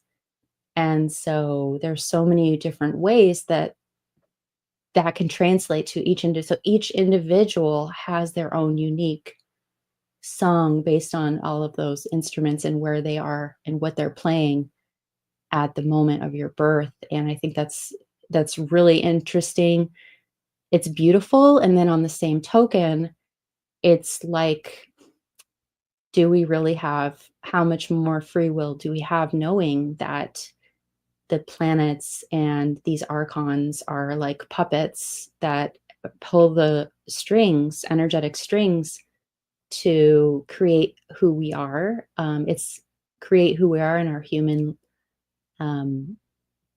individuation, not who we are at our essential level, but our avatar. It like has all the ingredients for like what that avatar is drawn to, and what may be the issues throughout their life, what their personality is like, things like that, what they might, the patterning and the course of their life. And it's like a life script, and the planets, the archons, are directly, and so we can learn about it, and we can use it as a tool to navigate.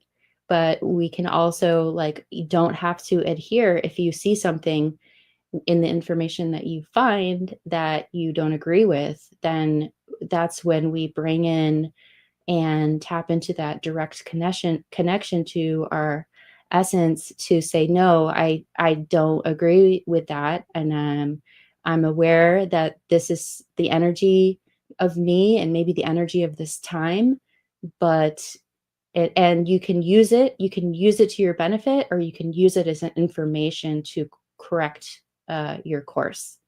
So I wanted to just get all that out so I could have it. So thanks for listening to my tangent there, and I'll go back to the conversation right now.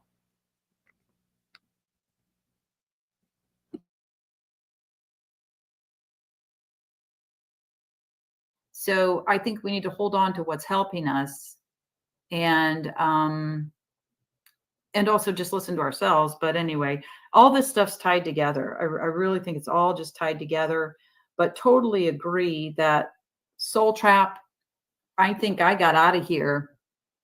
I think I've got out of here twice. I don't know what I was thinking coming back, but coming back in, then once you know the way out, you do not belong here anymore. They do not want you here because they know you're going to tell everybody how to get out, and they're going to target you heavily. They're going to try to stop you, get you off track, get you sidetracked, anything they can do so that you don't wake up and that you don't tell other people what you know and help get them out. That's what I think.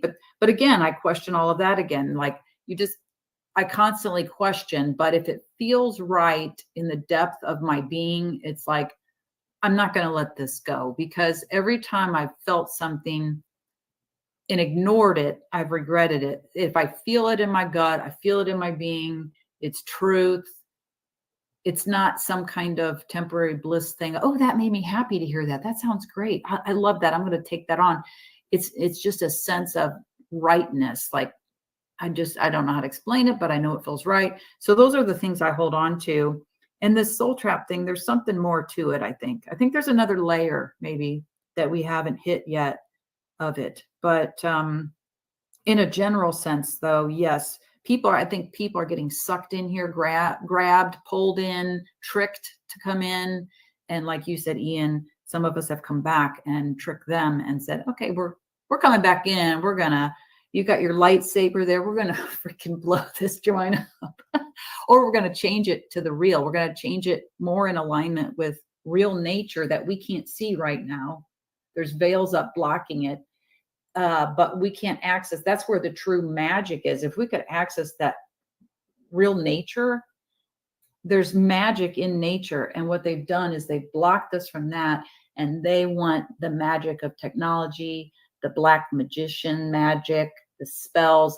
They want to be the magic and they want us following them. But anyway, I don't know. Love all that all of you said. I just think we're all right on the exact same page, which makes me happy. But anyway. Thank you. Yeah, I'm going to share some thoughts real quick, what you guys are talking about. Very deep stuff. Thank you so much. This is great conversation. Yeah, the near-death experiences, it's just really weird. And the pre-birth memories, I'm going to touch on that a little bit. It's really weird how it's like everyone's kind of going with the flow, this love bomb going on. It's almost like this interdimensional or technology being used to like, and we see that them doing that here today. So I believe that the ultimate point of technology is being projected from the astral realm. So where technology is headed is coming from the astral, which I think is still Earth. Like Earth is a multi-layered system and has its own spiritual system as well. So that, like, I like when you talk about the layers, and it seems like the 5D is almost like, or where we're going next, into the screens, like you call it, which I really like that concept because it's almost like we're putting on another bodysuit, another layer. They want us to put more and more layers on. It seems like that's what we've been doing here. And so nobody's questioning this. Everyone's going with the flow. It's almost like a deep manipulation going on that's way beyond like our free will. And I think that these beings, or whatever this system is, if it's invaded, if this is its real home, I don't know. But it seems like they've kind of crossed or broke like galactic or universal laws on a grand scale. And kind of like that's maybe, I think, kind of being corrected. And it's a process. I don't know how the process works, but I think that possibly a lot of us are kind of that process now. And maybe it's been happening over a long period of time and we're, at this point now. But I like what you said as well about questioning ourselves as well. That's very important. That's something that we all need to be doing, and not enough people are doing it. Even questioning ourselves is very important. And listening to people and what they have to say. Most people, they're just worried about, in conversations, they're just thinking about what they want to say instead of listening to the other person. And so that's really important. And then what else was I thinking? One more thing, or two more things. Technology versus our own technology. They want us to look without towards their technology and be wowed by the matrix and the different things. And I've chosen to not be wowed by any of it and try to tap into our own, I guess you could call it technology. In a way, it's a good way to look at it, a good word to use that we can all tap into. And then one more thing is the consciousness, like being created. Something tells me you can't trust everything, but with some of these pre-birth memories, it's almost like they go to a point where they just like are like kind of just being created. And they're like, they just realize that I exist. And then these beings show up right at that juncture to bring them to Earth. It's almost like in the universe or outside this layer Earth system, consciousness is almost being born in a way. It's just a theory, it's just a thought. And or being individualized, I don't know. And it's almost like they have this awareness and they're trying to like snatch up these groups and individualized, especially groups, because if they get some of the groups, then us, our group, we see them down here on Earth, we're all going to want to come in. That's really going to bring us here to join our group. That's definitely a part of the live scripts as well. Really which I couldn't agree with. If I saw my people here, that's probably why I made the decision too. But it seems like consciousness is being created or individualized, and they are trying to round them up to bring to Earth. So it's just some thoughts that were flowing when you guys were talking. But if anybody wants to share anything, please.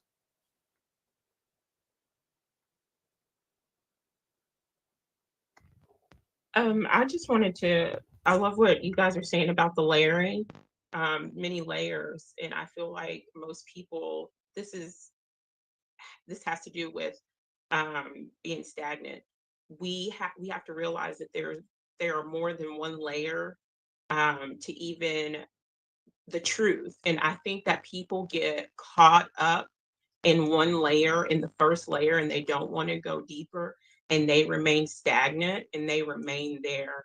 And that's why there's no growth. And I really think that we have to get to an understanding that just like there's many layers, as Ian has been saying, outside of this physical matrix, like Earth is more than one layer. This matrix is layer upon layer. And then like you, AnMarie, when you talk about you know, the layering or getting out like that the box thing. I can't remember the name of it. I'm sorry, I'm having a moment. But there's so many layers for us to shed and get out. And then we also have to realize as we're coming to these truths and understandings, there's so many layers that we have to dig through in order to get that truth. And we can't stand stagnant while we're searching for while we're searching for truth. And I also wanted to touch bases really fast touch back about what you said about astrology. And I really like how you said it's a map. I've always thought of it this way, but then religion has taught us, well, some religion, I'm going to say Christianity because that's where I came from. And that's where I get most of the attacks from. Astrology is a map, and astrology is something that can help you understand this place, map yourself, map your way through it. And it's something that this system and these beings don't want you to access to. And I think that's part of this system, part of the matrix, part of these beings trying to tell us that it is bad and it's going to send you to damnation, which is why a lot of people steer clear of astrology, which is why a lot of people steer clear of like tarot and things like that, because it has like this rap for being evil. And I think that they do a good job with painting the narrative that these things are evil and shouldn't be accessed when they do this, when they hold these maps and they're looking at who you are, how your name, how you got in here, and what you're going to be doing in your life. We could use the same thing to better know ourselves while we're here physically and to help us get out. So I love what you said about that because it's so true, at least to me. Yeah, I really appreciate that as well about astrology. And I really liked what you said, AnMarie, about the magic, the magic of nature, and that there's this agenda to usurp the control of the magic or the holder of the magic. And it's in using trickery and manipulation and spells and black magic. I want to remind myself that I want to ask you this question, so I'm just going to ask it right now out loud, but then I'll just say some things after, just talking about when you can sense that there's something in your field. Like sometimes I'll be resting, not sometimes, but it's happened maybe a few times in my life. I can just sense, because I've taken the time to really become familiar with what my essence feels like without any other influence. And so I'm able to recognize when, like you said, remote viewing, or someone's looking in at you to get size you up or whatever. I could feel that shift, and then I'm just kind of coming up with ways to declare or reseal, and make sure that's not happening, and make sure that, they know that it's not going to work. They can't come back, and no one else can do that either. And um, I I want to know more about like tactics to the ways to wrap my head around that. Sorry, I should have gotten up and like made myself some coffee. I'm still like laying here in this sleepy mode, but I have all these thoughts. And so with the magic of the nature and the realm, I was posing this question the other night on Ian and Sunkissed when they were watching a video. And I was wondering, like, because it's all laid out somehow to have these beautiful patterns that nature exudes and grows within. And when we notice these patterns of like the golden spiral, the Fibonacci sequence, how it's, represented in all the different forms, and the way that like using a tree as an example, the roots and like growing into its body and then giving off the fruit in this like toroidal kind of field structure, and like that's also metaphorical about the way, so I feel like there's this synergy or this dance that we can do by learning from nature and recognizing the patterns, and that once we find that or that rhythm for ourselves, it really does, I've experienced, open up a whole different world within this world that seems to be overlaid. So it's like if you can access that, and then it there's like two ways I think synchronicities line up. When I find that, when I tap in and stay in that rhythm of the magic with that I find with nature, I feel like it sort of lines things up in the field and it starts creating synchronicities. And there's another way with the overlay that with like the black magic and the spells and the fake magicians. I don't know how they've ingrained themselves within the the lattice work of this realm. I don't know if this realm was pure at one point and then, or if it's just been growing and getting more insidious. And I also think about like fractalization. It's like, okay, well, if there was a larger entity that had a goal to take over and hijack this magical realm, and then it had offspring, and then its offspring are infiltrating like the psyche of the beings here, which then infiltrates the psyche, which then makes the people then turn on each other, and it's like layers of parasites. And I'm going off on so many different weird tangents, but yeah, like I just really like what you said about the separation of the magic and the real magic and the fake magic. And yeah, thanks. Okay, so I want to clarify a couple things, and going to say hey to everybody as well. Thanks for being here. Going to throw some ums out because I'm like picking up on the ums. I do that. It took me a long time. It's still taking me a lot of practice speaking without utterance. As I just do it right now. So thank you for being here, everybody. Hey, pushing buttons. Hey, Farah. Hey, DW. So nice to meet you. Discog. So grateful for this community as well. How's my audio level? Anybody care to um,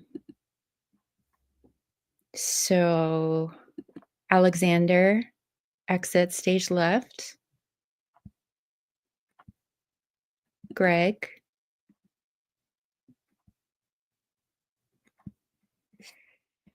Five out of five. Sweet. Thank you both, D-Dub and Push-In, Buttons, and Jared. Thank you. So what I wanted to clarify, what I said there is, yeah, I've been contemplating this, and I'm always throwing out abstract thoughts that spring up from time to time from, like I said, this seemingly eternal wellspring of gnosis that either one has a direct connection to within their life, or they don't have that connection anymore for one reason or another, or they have it but they don't know how to access it, or they don't have access to it anymore. But some people have a wellspring of direct access to a gnosis within so deep within that it becomes so far out. So however it works, that the more and more and more and more within you think you're getting, the deeper you go within, then poof, you're so far out. There's a flip. What I wanted to say was, through my contemplations about wondering if this insidious nature has been an infiltration upon the realm. As I was saying, I at that point I said I didn't know, how did the people or the entities that were using occulted knowledge against others. Now I think differently about it. I think because I can see in nature, I can see in the entire system, I can see that in its fundamental foundational coding, that the um, the glitch seems to have always been there. It feels like this is a transactional realm. There has to be, it seems like the more one taps into that parasitic, narcissistic energy to manipulate, basically it comes down to manipulation.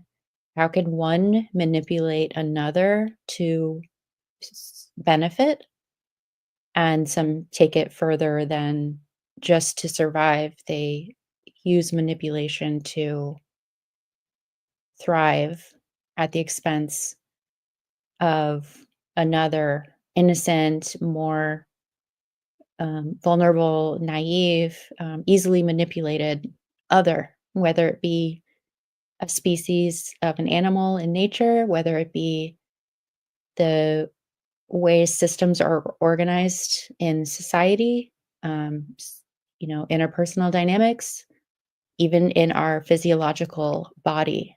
There are processes that take place that are directly translated to the narcissistic stereotype energy.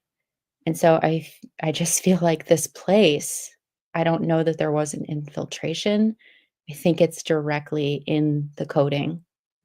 And I don't agree. I was on Ian's panel last night for a moment, and someone in the chat, probably a troll, was saying, because I brought this up for a moment there as well.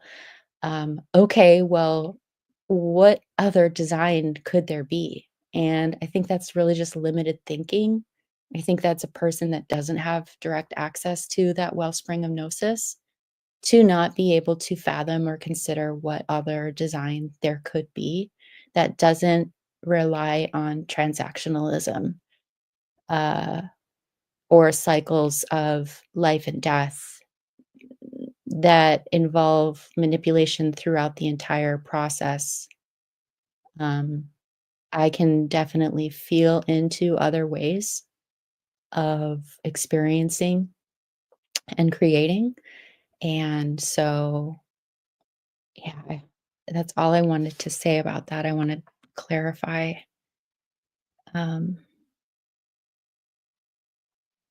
I'm going to read these comments.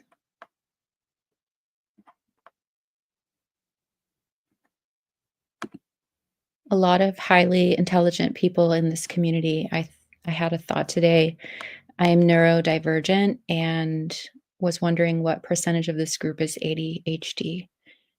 I'm definitely personally on a spectrum of something. I feel like a highly sensitive individual, which is, goes into territory of ADHD or autism spectrum. But, I've never been tested on anything like that, but I feel that there is something to that for sure.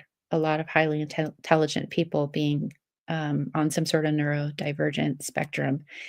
And I think that it's like also something that's inverted because I feel that the way that a lot of us can process information and focus on a topic and um, be able to handle like more abstract thoughts and concepts, I think it's a superpower.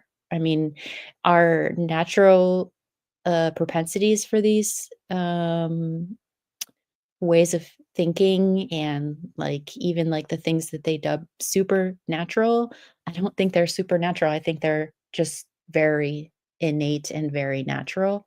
So like being neurodivergent or having the capacity to interpret more variety of data along any type of a spectrum, I think is an innate um, gift of this technology that we're using um, as our physical bodies. And some people are so, I would say, like, so perfectly molded for this construct that when the brain is like quote unquote perfectly operating, it's really actually dumbing down the whole you're not actually able to perceive as much. It's supposed to be a limiting capacitor for the body to not have to process everything that's going on that we don't see and pick up on. So I feel like a quote unquote normal brain for the society to be like perfectly conditioned as opposed to a neurodivergent is actually a downfall and hinders one's ability to navigate. So is I think like society will, because society is swimming in a specific type of a current's flow, and the people that aren't swimming in the same direction are kind of outcasts, but it's just because we're not like on the conveyor belt and doing all of the things in the exact way that we're supposed to, like good little robots or whatever.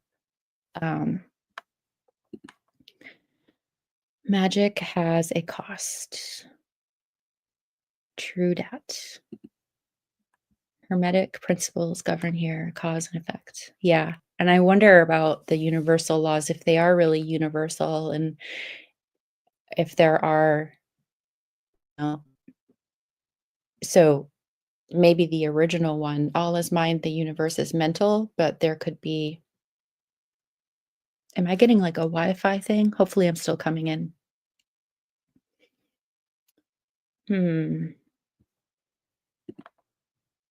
I was diagnosed with ADHD, but I have been staying away from meds. Yeah, I did take some medication at one point, maybe 15 years ago, but I quickly did not like how it it changed my processing and it was not helpful. Farah, I remember that person from last night. Yeah. Been fighting depression most of my life, functionally dysfunctional. I pay my bills for now. D-Dub, I appreciate how you add a tinge of humor into your sharing your insights. I appreciate meeting you, and I relate to what you shared too.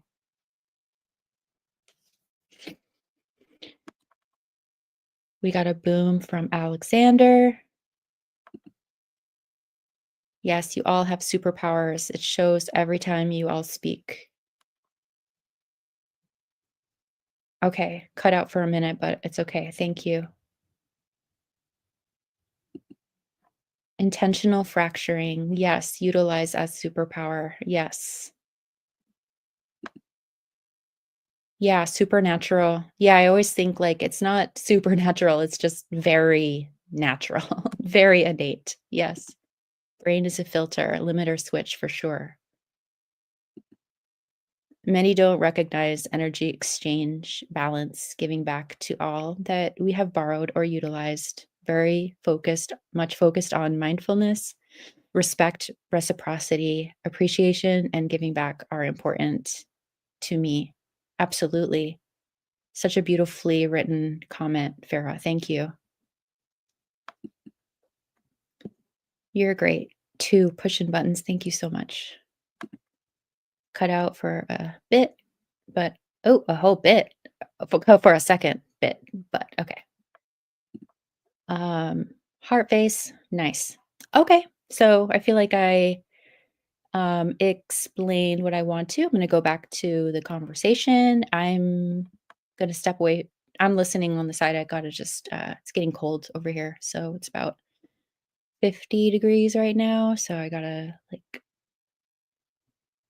close all the curtains, but turn on the heater. Thanks everybody for being here. Pressing play again now.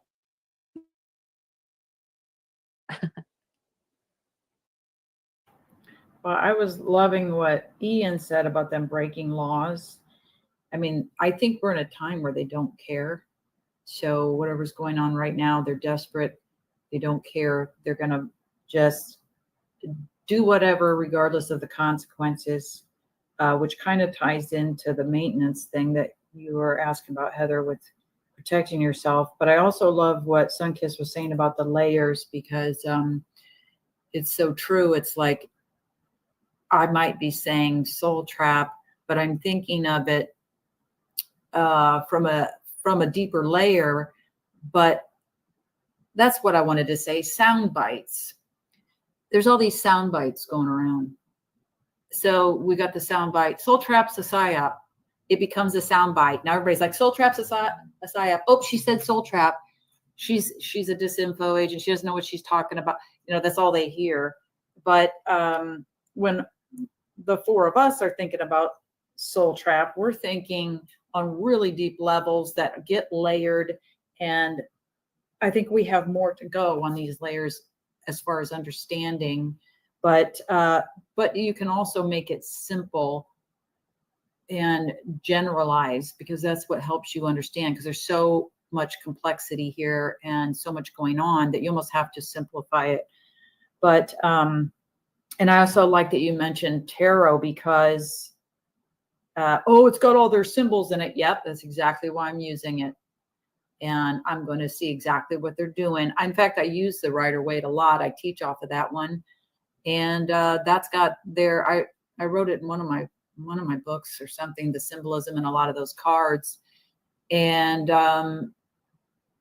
yeah, why wouldn't I use, am I just going to be totally ignorant and, oh, I don't have any information, let me just go on nothing here to, no, I need to know what they're doing. That's like that ignoring thing. Just ignore it. No, I got to know what's going on. Same with politics. Well, you're talking about politics. I'm out of here. Don't you know that's all a script? That's all well, yeah, hello. This whole place is a script, but I need to know what's going on in politics. I need to know what's being said. I need to know what's going on in the discussions about how we get out of here. I need to know what's going on. Like every level, we should be paying attention to every level, what's going on here, because it all fits together. It's all affecting each other. And I'm getting off track as well, but there's a channel, I don't know if you saw it, 1111, I think it's called 1111 Matrix Code, Derek King's channel. And he started doing Bible code, where he's finding people's names in there, like Kamala, Trump, when they do the code. And then there's other words around them, like will win or something, or things like this.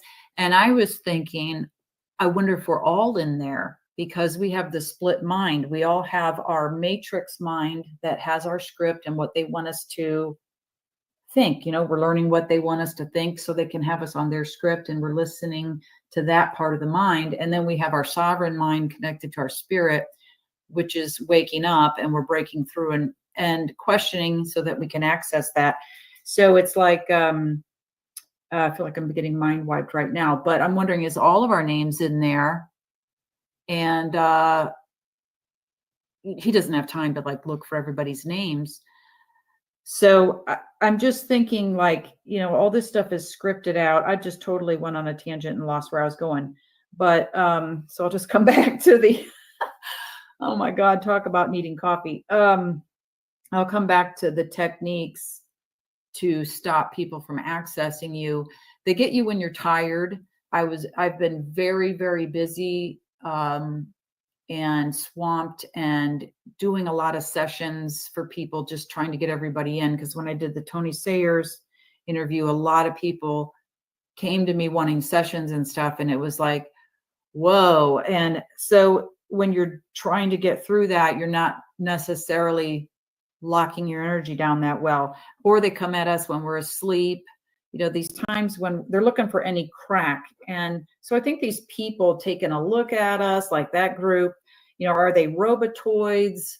Do they have a soul? Or are they just robotoids? So whether it's robotoids or entities, I think we have to keep up with it because they're breaking the laws. We have to do constant maintenance, and people don't want to hear that. They want me to go in and then everything's hunky-dory. But it's like, what's interesting is when I used to do removal sessions on, I guess, so-called normies, and this was like 2010, 11 in there, afterward, their life completely turned around. Their life was wonderful. Everything was great. But you work on a truther, and it's like, okay, you're going to have some maintenance because we're heavily targeted. And those normies, they don't care if I make their life better. They're like, okay, whatever, because they're not going to disrupt anything. They're still going to live their life according to the Matrix program. But I think, we have to put up a shield. And I do this every night, and I bring in light from the real, from my spirit, and make that bubble with the shield, the mirrors facing outward, that rejects the karma, which is the reward punishment program. Nope, that's not my law, it's your law. And if you try to access me, you get that, or you get whatever you're trying to send to me, whatever your intentions are. If you're a robotoid person or whatever. And then I do but if you're an entity, it's just permanent deletion. But you got to constantly reinforce it. And then in the morning, I do the reverse counterclockwise spiral. I'm sending back anything you tried to program me with during the night that I don't know about, or anything you're trying to get me to do. It's all rejected. You have no permission. So it's the consent thing, but the consent is, okay, I don't consent, meaning to you, the authority. I don't consent to you, the authority. No permission is I'm the authority. Nope, it goes back. But something else I've been doing lately with entities that are particularly stubborn, because even if you call them out on the laws and they still hang around because they're desperate and they're at a point where they don't care, it's all or nothing at this point, you can say, it is impossible for you to attack me because you don't exist. It's impossible for you to attack a sovereign being because you don't exist. And that will delete them. I've seen that just instantly deletes anything that's stubborn. So that's another thing you can say, but it's exhausting. It's constant daily maintenance. So I think we need to do a variety of things, and being a steward for the land, connecting with the land, having nature help protect you, and then vice versa. But there's just so many things.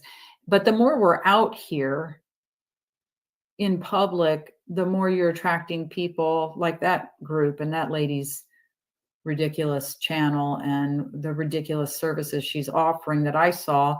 And I don't feel bad saying that, because I've been too caring, too compassionate, and I don't have any mercy anymore, because somebody like that, I'm probably, without even having to read on it, probably almost 100% sure robotoid. So anybody that's not trying to join together to try to understand, like you were saying, Ian, listening to what people say, trying to understand what we're all saying, and does it match up, or is one of us off a little bit? Like, do we need to adjust something, or do we need to look into this more? Anybody that's not trying to do that is just, in my opinion, a robotoid. And these people that Tony goes after with these huge channels, and they're just spewing stuff to get you back in the reincarnation cycle, or to get you to go to 5D, or all, they're spewing things that will harm us. Sure, call them out.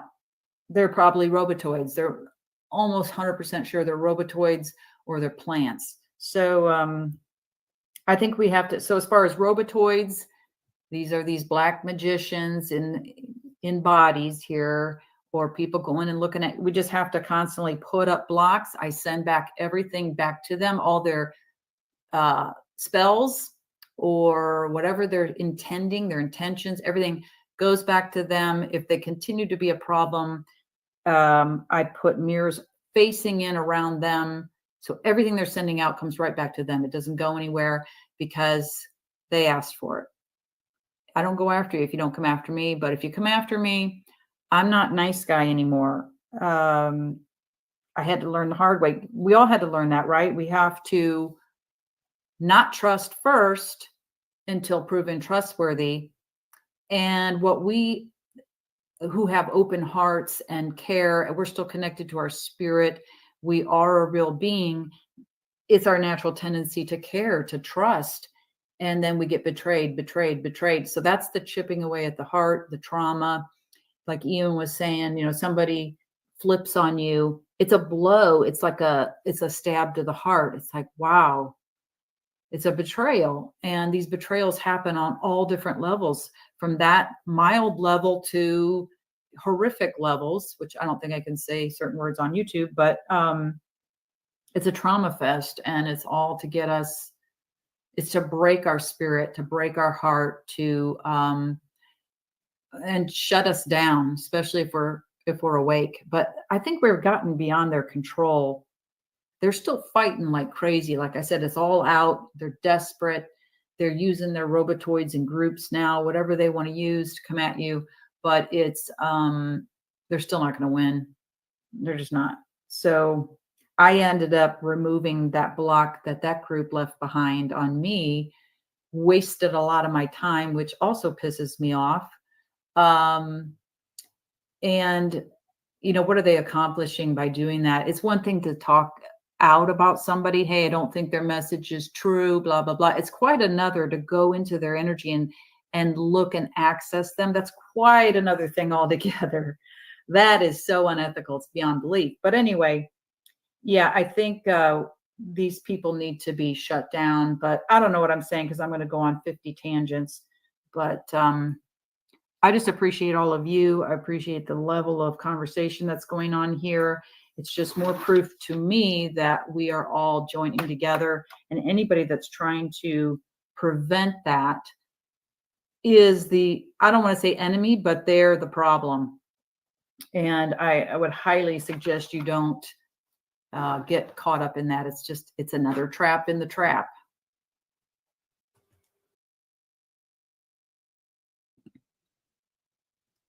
Another trap in the trap.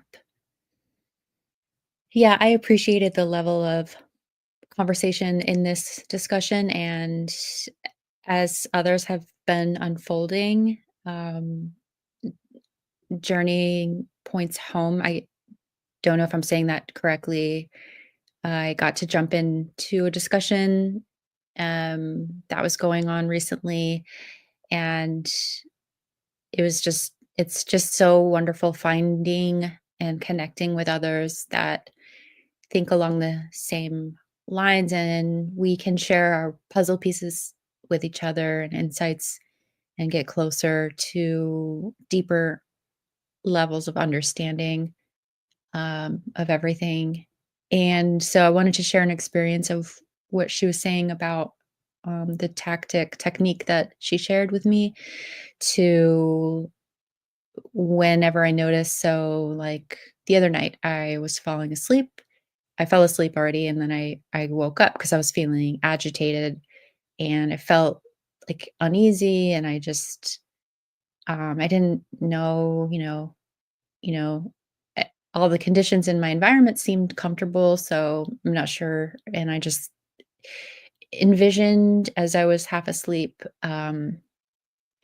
a sphere around myself, like an orb, an energy orb, and it had mirrors on it facing out so that I put the sphere around me, and then I put the mirrors out on there in my mind. And as soon as I did that, it was like I don't even know how to describe it. It was like a pulsing, like a bomb, like a pulse bomb, where just like, those zoom, like, and it just like threw off something from me so quickly and like in such a strong way. I was I was so shocked. I was laying and I was like, whoa. And I just felt my body relax, and I just I took a deep breath. My body felt better. And I was just, it was great to actually put it into practice and feel, because sometimes I've tried it, didn't do anything. But this definitely, something was like wanting to siphon off me while I was sleeping somehow, or, engage with me in the astral. And um, I don't know, but I blew those motherfuckers away. Excuse me. It was really fun. Let's see. AnMarie has a great attitude. Sorry to hear her health is under attack. Yeah, me too. I'm always sending her um, healing thoughts. Absolutely. Wow. Love this, Heather. I love this too, Farah. Thank you. I am specifically infiltrated during sleep. Thank you. Yash. I've been doing some different things, kind of like smudging or just like lighting. I have this like cedar bundle that I made from some dried cedar branches after they cut down the tree in the front. And I use that at night, or, it's definitely a dedication to keep ourselves protected during the sleep time. But we got this. Yes. And I love how she encourages empowerment too. It really is the key. I agree with you, Farah. That's when they come for me. That's why I don't generally remember my dreams. Yeah.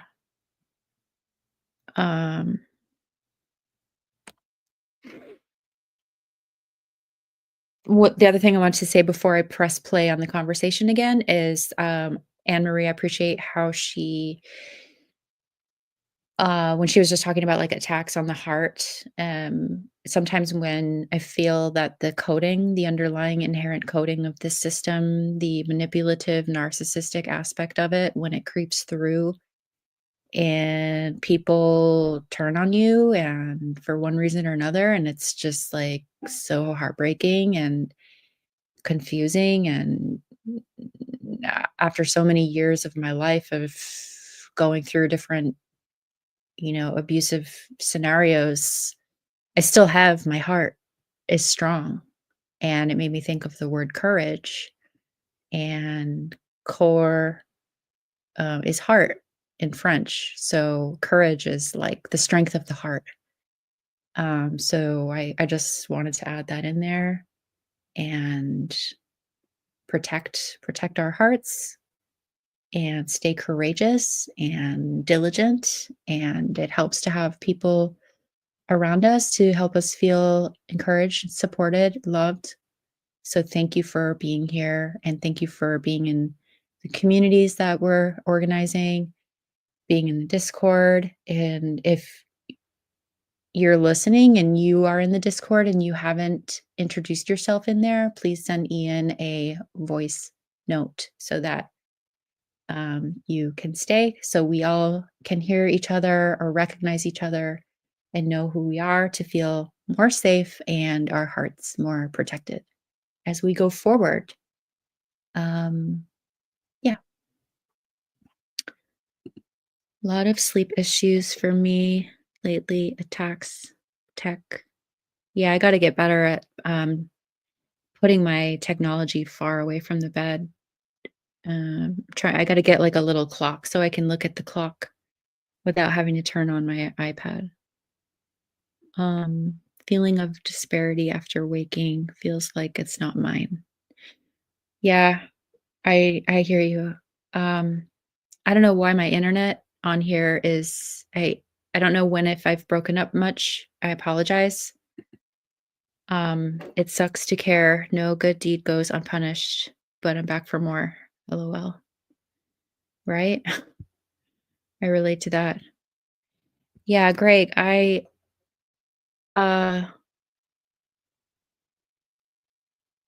yeah, feels like astral work, helping or I don't know.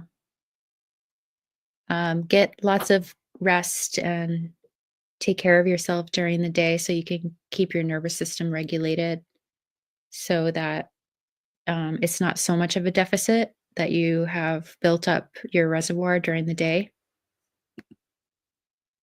That really touched me when I drop onto my heart and extend that energy outwards. I feel warm and expansive. Reminder to do this daily.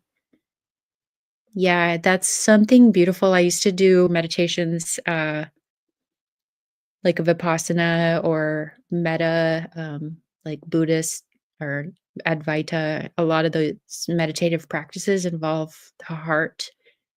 Jack Cornfield does a nice meditation with the heart. Also, Drunvalo Melchizedek talks about going into the heart, and that there's actually like layers of the heart that you can feel into. Can you guys hear me? I'm sorry.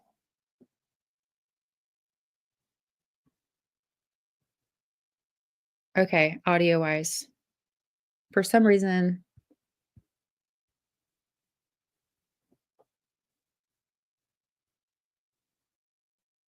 Okay. What the heck?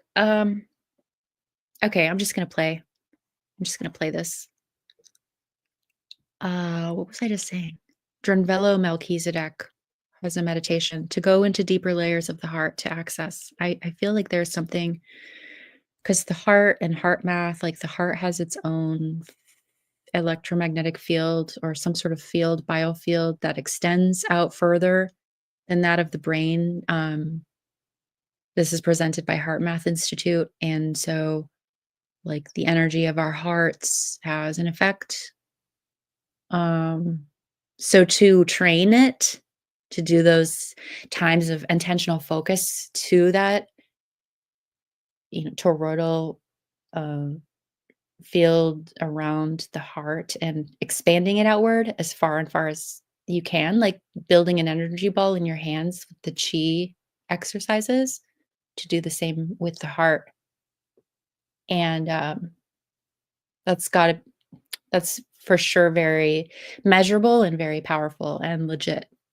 So nice to be talking about that. Okay, I'm gonna press play again. Thanks for listening to me learn how to speak better.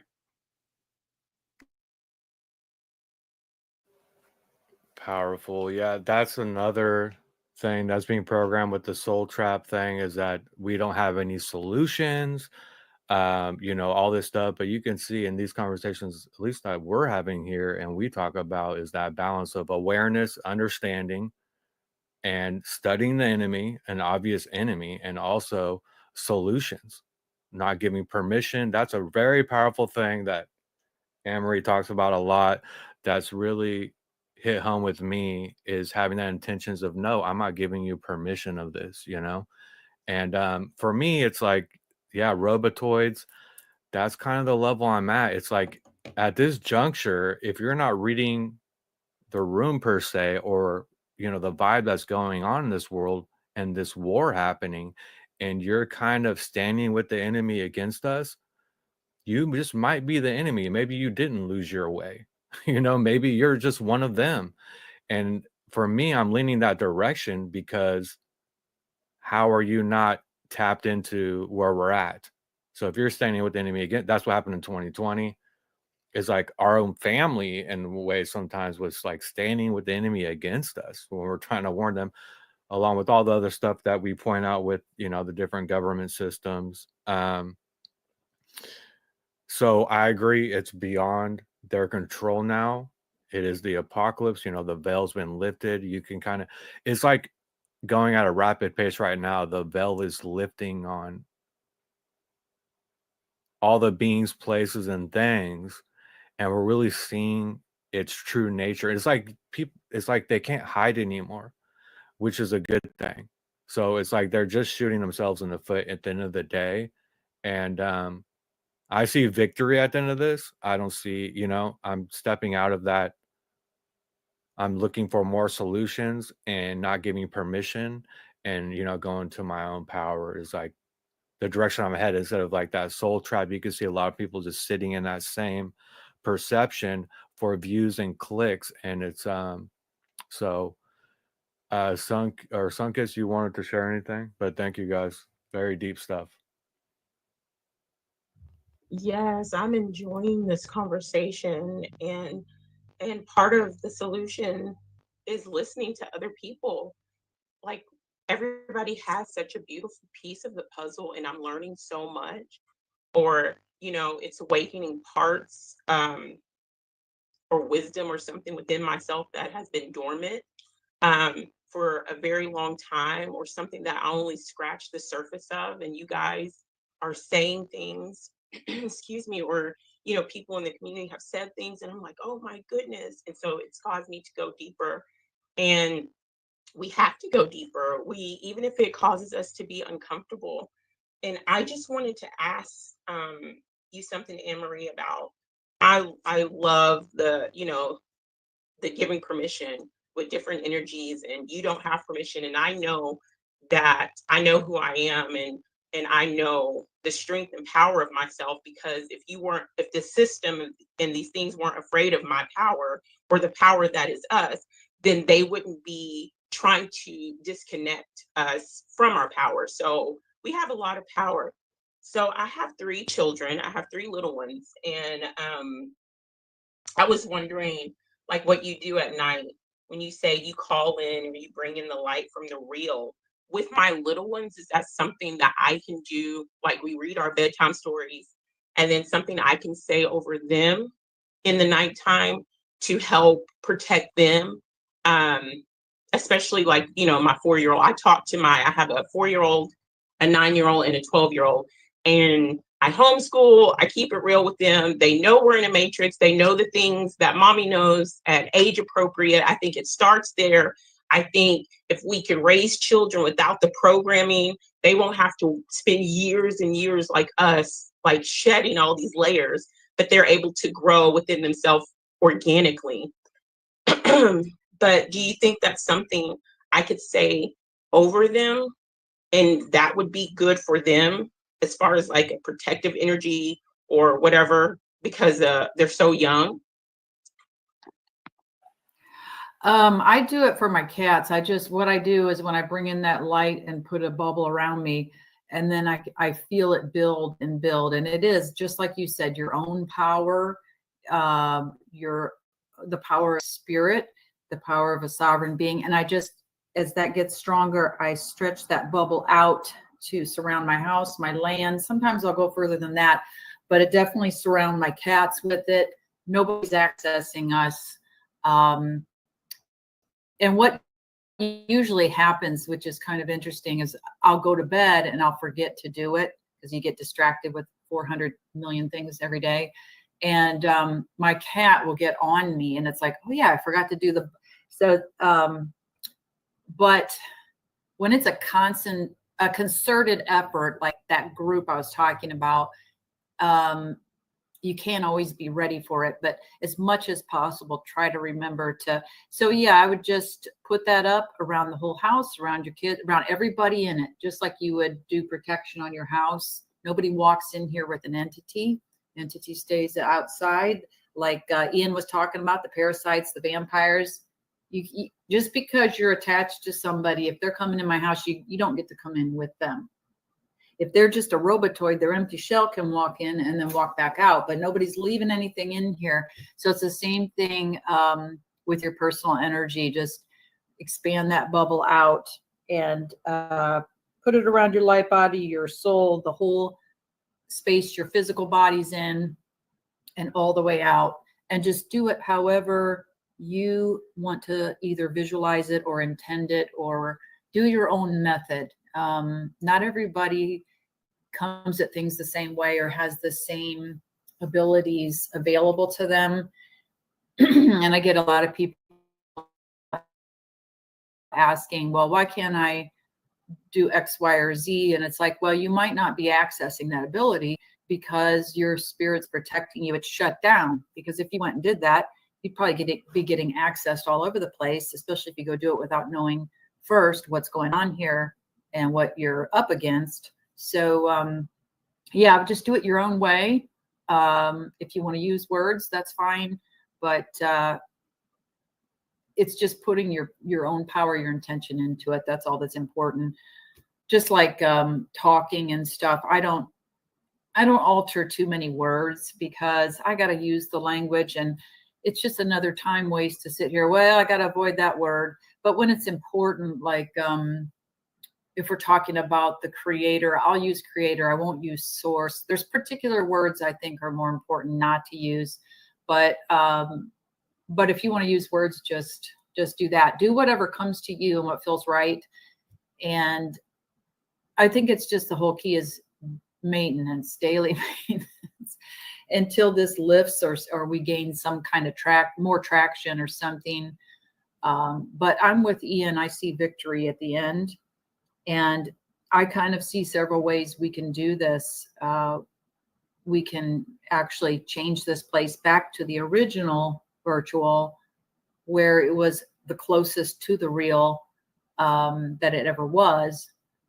And then we can, since it's all perception, we can actually just visualize our way out of here. But again, you can't get people to do visualization. I put up a video leading one and on YouTube, and hardly anybody had gone there, and it was up for a little bit, and it's like, geez, nobody wants to do a visualization. It was 15 minutes. So but that's what's powerful. And especially when more than one person does it, then it's we're stronger together. That's that whole, we're coming back to what Ian originally wanted to talk about, joining. We're stronger together. So I don't know if that answers what you were thinking, but that's what I do, and I include the cats. So nobody's access. You come for my cat, you probably feel the same way about your kids, but maybe stronger for you, but or your human child that you gave birth to. But you come for my cats, I'll probably end up in jail if you come in here and try to do something to my cats. I'll be in prison. No, I feel you. I have a cat as well, and I have a dog as well. So I have 5 babies. It's just me and my 5 babies here, and don't come for any of them. So I feel you. Heather, if you wanted to, Heather, if you wanted to jump in with it, please. All right. Yeah. Thanks. Yeah, it's great chatting with all of us and all of you. And this is I was just thinking, like, are we able to, I feel like we're all able to hold a thread together, and that's wonderful. And to continue going deeper into things without getting too off track. And yeah, this is a great experience. Regarding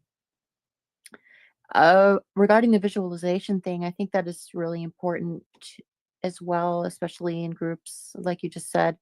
And I'm a visual person. I've always been a, painter, and I've done some sort of like intuitive type paintings as well, and premonition paintings where I've painted something and then it happened a couple months later or whatever. But I, I, I'm really intrigued by this drawing that you showed, um, by this woman Kathy with the cube.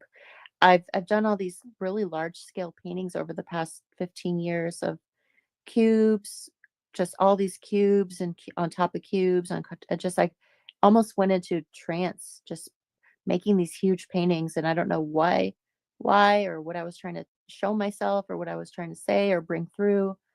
Um, but with the visualization, I wonder, because it does seem that the more aware some of us are, the more aware of the layers and the entrapment and the enmeshment and like the the deeper that it could get with drawing attention into screens or meta, like you say, and creating, you know, and then I know there's that whole narrative about, there's going to be a split. Um, some people are going to stay one place and some people are going to go another place. Um, but I wonder about a visualization to kind of contemplate what that would actually look like, because, maybe some people want to get sucked into a deeper layer and have more entrapment. I do feel like it takes a lot of bravery and dedication, and uh I know that once it builds, it kind of can, you there's an like an autopilot element. Like I feel strong, like I don't feel like I need to draw from so much strength after a certain point. It's just kind of natural.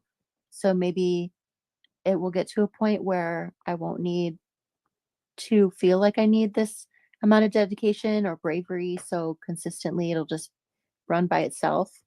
But I know for sure that I don't want to get like sucked into a deeper layer and more entrapped than we already are in this like realm of illusions and mirrors, and um I just want truth and purity. And so I'm curious about a visualization that, like, okay, if some people want to get sucked in deeper to another layer in this cube tesseract thing or whatever, another mirror is going to open and it's going to create more and more illusions based on the last ones. But then I'm visualizing myself and everybody that's on this track that um, we're getting out. I'm curious about the visualization. Is it on your Patreon? Are you going to do another one? Did that make sense? What I Yeah, asked? totally. Okay, so you can hear my voice. At that time, I started slipping back into falling asleep. Not really falling asleep. I wasn't disrespectful and actually falling asleep. But anyway, what I was trying to say was, and I want to see if I can share the painting that I was talking about. I shared it on Discord, but I didn't share the full version of it. So I'm going to see what I can do. Slides and screen share. I'm gonna figure that out another time so I don't waste too much time.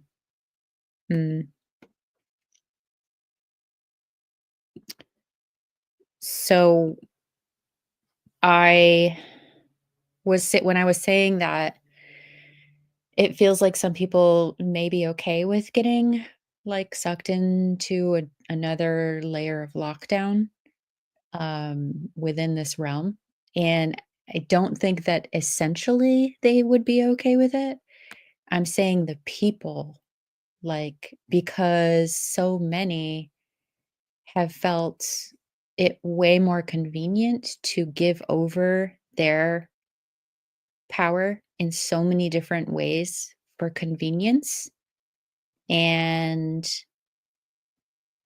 I also said, I don't know if I'm going to need this much dedication as I go on. And I don't agree with that anymore. I feel that the more aware I am, the more dedication and resilience I actually need to continuously muster up.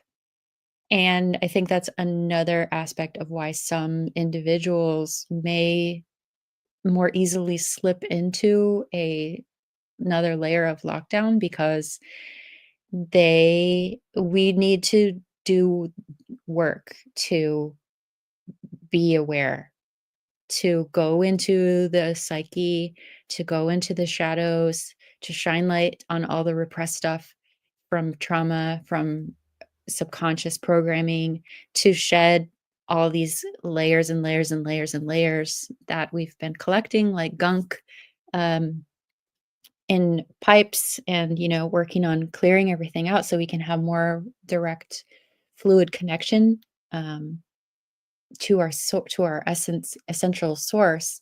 It takes so much work, and there's a process. It's like when you first start waking up and becoming more aware um, of the possibility, of the potential of, like, really expanding your consciousness and having a more in-depth, fulfilling experience, and then realizing that, hey, I don't need to necessarily be a part of this, and maybe I don't agree or want to participate in this type of a system anymore. But once you start that process, like, the beginning of it is really hard. I know for me, it was years and years and years and years and years of, feeling into my heart and processing all the grief, and it requires a lot of grieving and facing head on these difficult things that a lot of people numb out and dissociate consistently, throughout their life. And the more comfortable someone gets with dissociation and bypassing the roots of these things that keep us away, keep the film on our life. Um, I lost what I was just saying in that moment, but I think I think I'm making sense. The process requires a lot of strength and bravery. And so I feel that a lot of individuals may find it more convenient, even though it's cognitive dissonance, because on the deepest level inside, in their soul spirit level, of course they don't want to. Of course they don't want to be locked down to a deeper layer. Of course. Um, but it takes a lot of work. It's a big job, and that's why I'm so proud of all of us, and for continuously finding these reservoirs of courage and dedication, determination, and resilience to forge forward on this metaphorical battlefield, spiritual battlefield. And I think I actually can show this painting. So I am going to pull it up right now. Bear with me, everyone, for a second. Nope, it won't let me. I'll find it another time. What do we got here? Comments wise. I feel that calling in the light from the real, my essence, and extending that from my heart space is quite simple. Beautiful. Yep. Some people like you, Farah, have no problem and are directly connected and can do these things like natural. Let's get out before we build the brave new world of the golden age. I was just commenting on the golden age last night. I was like, how can there be a golden age when the coding is going to be the same? It's like, it's just a more sparkly version of manipulation and transactionalism. It's a higher octave of narcissistic empath dynamic.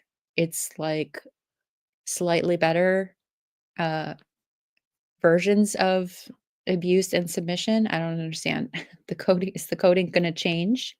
It doesn't seem like it's like it is the equation for this matrix. So if that doesn't change, I don't know how there could be just as prettier lights, shinier, everything looks a little bit brighter. I don't know. Yeah, I agree. Let's get out before I am a cat person for sure, draw some, and always have cats.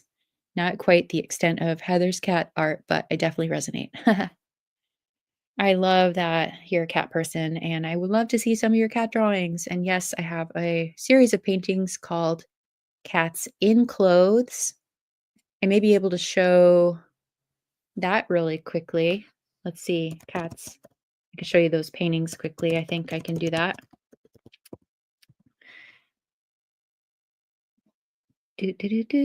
So going to stop this screen. I'm going to present share screen and this one. Okay. So on the screen, you guys should be able to see from 2010 to just about a year ago, I've been painting these cats, portraits of cats wearing different outfits. So you can see George, Violet, Henry, Margaret, Cooper, Elise. AnMarie Uber likes Elise. She told me she likes Elise.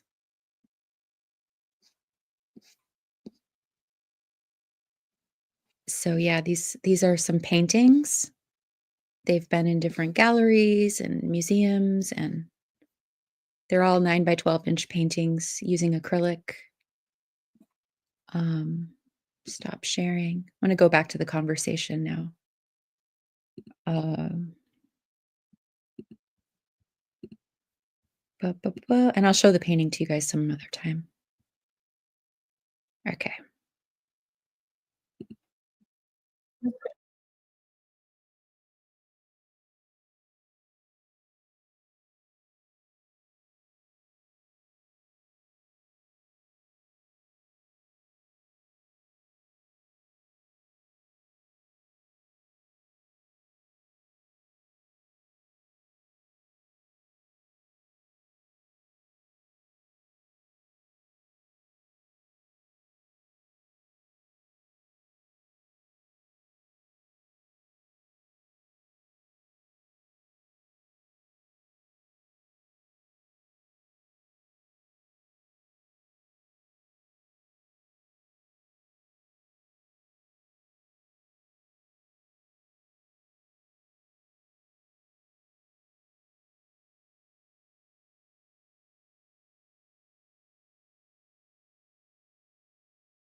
Because I think it's one of the ways not only to take this down, but it's also a way to hold this space while the souls get out, because I think we have to hold it for a period of time so everybody can get out.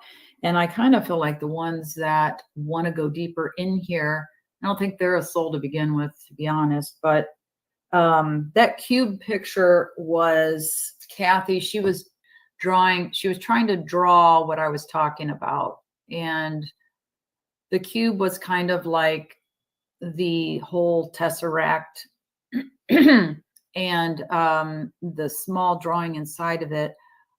That was when I was uncovering where we are and the whole moon thing, where I thought we were on the moon, and what we're seeing in the sky is a reflection of where we are. It was a mirror and this green screen around it and things like that, and that we might possibly be on a ship looking out, and that's what the dome is. It's the window looking out.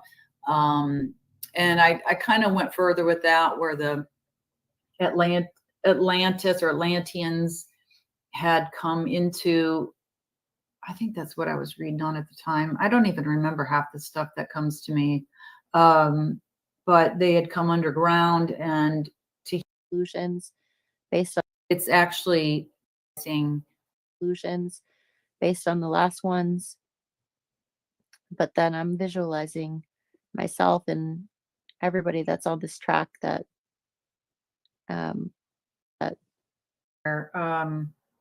and I've done several of them. There is a free content page on the website where there's some visualizations, but it's basically visualizing something outside of ourselves that's more in line with what the real would be like. Because I think we all have memories, whether we can access them or not. We have feelings or impressions of what the world should be like. So it's actually helping us visualize more in the direction of real, which would be taking us in a direction out of meta, backing back out of meta, going back towards that original copy that was the closest to the real, and eventually breaking through that copy and just going back where we really are. We're in the real. We're not really here. So that was the intention of the visualization, to bring in more of definitely what's not here. Clean water, you know, like Sunkissed, you were saying, the water, and clean air, brighter colors, these things. So so that was what the visualization was for, because I think it's one of the ways not only to take this down, but it's also a way to hold this space while the souls get out, because I think we have to hold it for a period of time so everybody can get out.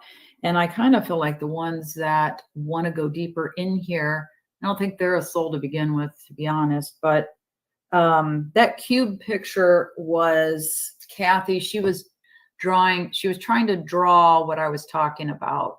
And the cube was kind of like the whole tesseract and the small drawing inside of it. That was when I was uncovering where we are, and the whole moon thing, where I thought we were on the moon, and what we're seeing in the sky is a reflection of where we are. It was a mirror, and this green screen around it and things like that, and that we might possibly be on a ship looking out, and that's what the dome is. It's the window looking out. And I kind of went further with that, where the Atlantis or Atlanteans had come into, I think that's what I was reading on at the time. I don't even remember half the stuff that comes to me.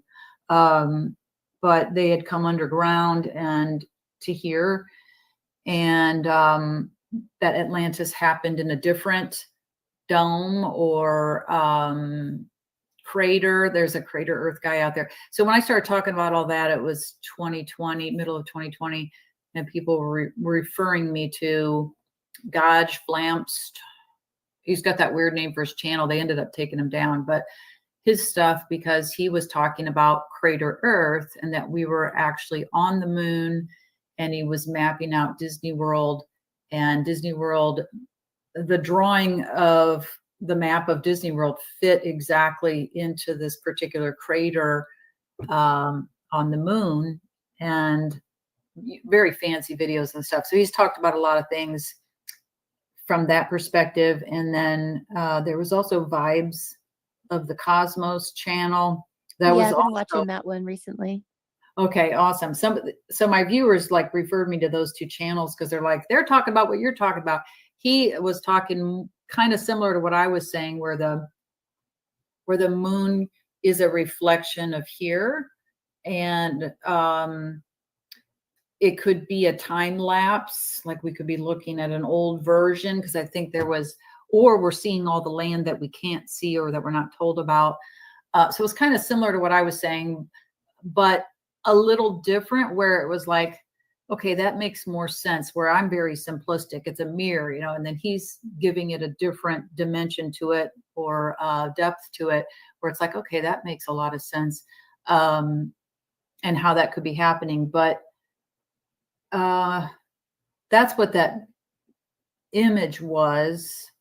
And then it was also showing the watchers in here that watch us. But I don't know. I mean, that's a road I haven't revisited to get into the deeper layers and understand it better, or if what I'm saying is too surface and it's not, but it's just another interesting layer. But the visualization is us creating our own timeline, because I think this place ran out of timeline. I think this happened because I was getting that information. They were trying to move up. This was, I think, 2014. They were trying to move up what was going to happen in 2018. They were trying to move it up to 2016. They were rushing because they ran out of timeline. I'm not sure when that happened. So it's like the video game ran out, even though this isn't exactly a video game, but it can be a good thing to compare it to understand. But it's like you got to the end of the video game, you got to end of the to the movie. It's got to be reset, restarted, and they missed their restart. They missed so they ran out of timeline. So they've been looping us, and then that's why I'm saying to everybody, visualize our own timeline, visualize where we're going, create your own timeline right now. Otherwise, they're going to keep pulling you onto their loops and their timelines. And the more you're in the matrix mind, the split mind thing again, the more you're in that matrix mind, the more they'll pull you into the loops. So that was part of also what the visualizing is for. So not only for your own timeline, but the timeline of this place. Because when people say to me, oh, it's all a game, all this stuff, politics and this and that and everything that's going on. Yeah, but I'm still here. So whatever happens in that arena, I'm going to have to live through it. So I'm looking at everything. And, but as far as the cube, I think we're in a cube. I think that's the Tesseract. And then within that's all these cube virtual universes. Is there more than one Tesseract? Possibly. I think it is like a Rubik's Cube, like Maurice, my friend Maurice had seen. But that's why I call the angels angles. Everything's right angles. But I think it all just comes down to a dot world. And that's a whole nother conversation. But that's kind of what she was doing with that drawing. She was trying to do a visual of what I was describing. And I think she did a good job. It showed the black hole suction soul trap point where you get sucked in or pulled in. The other details of that, I'd have to go down that road. Like I said, there's more pieces to that because everybody's like, well, what involved? How did that It's like, I only have so much time to look at so many things and then see what you all think. And then you've got to read on it and see what you think. It's like, we only have so much time to what do we need to look at? What's the most important? I think the most important is what are we going to have to live through today and tomorrow? What's going on in the world? And how do we get out in case something in the world goes down and we get taken out? Are we going to be able to get out of here? Those were the two things I kind of chiseled it down to. Let's focus on what we really have to know. The other stuff is just extra. It's bonus. Okay. Maybe it's not a soul trap. Maybe we willingly came here. Maybe we didn't. But it's still not going to matter because I don't want to be here as this place is. As it currently is, I don't want to be living this kind of trauma stuff. So that was all that image was, but I don't know what all you think about that, but yeah, the cube thing, it's the unnatural shapes. And even on a computer, they can't make a circle. They can't make a curve. It's a series of lines. So they can make a dot, connect two dots. They got a little tiny line and they put a bunch of those lines together to make a circle, like the circles around our profile pictures here. AI can't draw a circle, but the lines are so small, we don't see it, or the dots. So that was what the cube was about. I think they have another cube around us that I found. And under that is some more geometry stuff. So I don't know. There's just so much going on. It's unreal. And they want us distracted and tied up. But I think if somebody wants to stay in here, I think the true souls are either they've been distracted or traumatized to an extreme where they're non-functional, or they're distracted with ordinary life and trying to survive, or they're trying to wake up, they're getting targeted. I don't think any true soul wants to be here. Even if you're a Christian, you don't really want to be here. You want to go to heaven. You know, as soon as somebody tells you about heaven, you're like, oh yeah, heaven, I want to go there. And then you're distracted with that religion, and you're doing everything you can to make sure you get to heaven. Why? Because heaven sounds like the real. It sounds like what you remember. So they kept you in that mind program. So I think there's just souls there's real people here. They're just getting trapped in belief systems or trauma, too much trauma, things like that. I don't think any of the real souls or spirits want to stay here. I think those would be the robotoids. My friend Irish Eyes, I've had her on the channel a couple times because she's just connects things like crazy. But she sent me Free Guy movie because she's like, are you ever going to watch this? So I did watch it a couple days ago, and it kind of brought up that thing of being contained. I don't know if you've seen it, any of you have seen it, but the guy, the character, and all the NPCs in there, they're contained. It's a containment system. They don't have access to the real person on the outside, the programmer. So they can't really leave the game. So these people that want to go to deeper levels, maybe they do.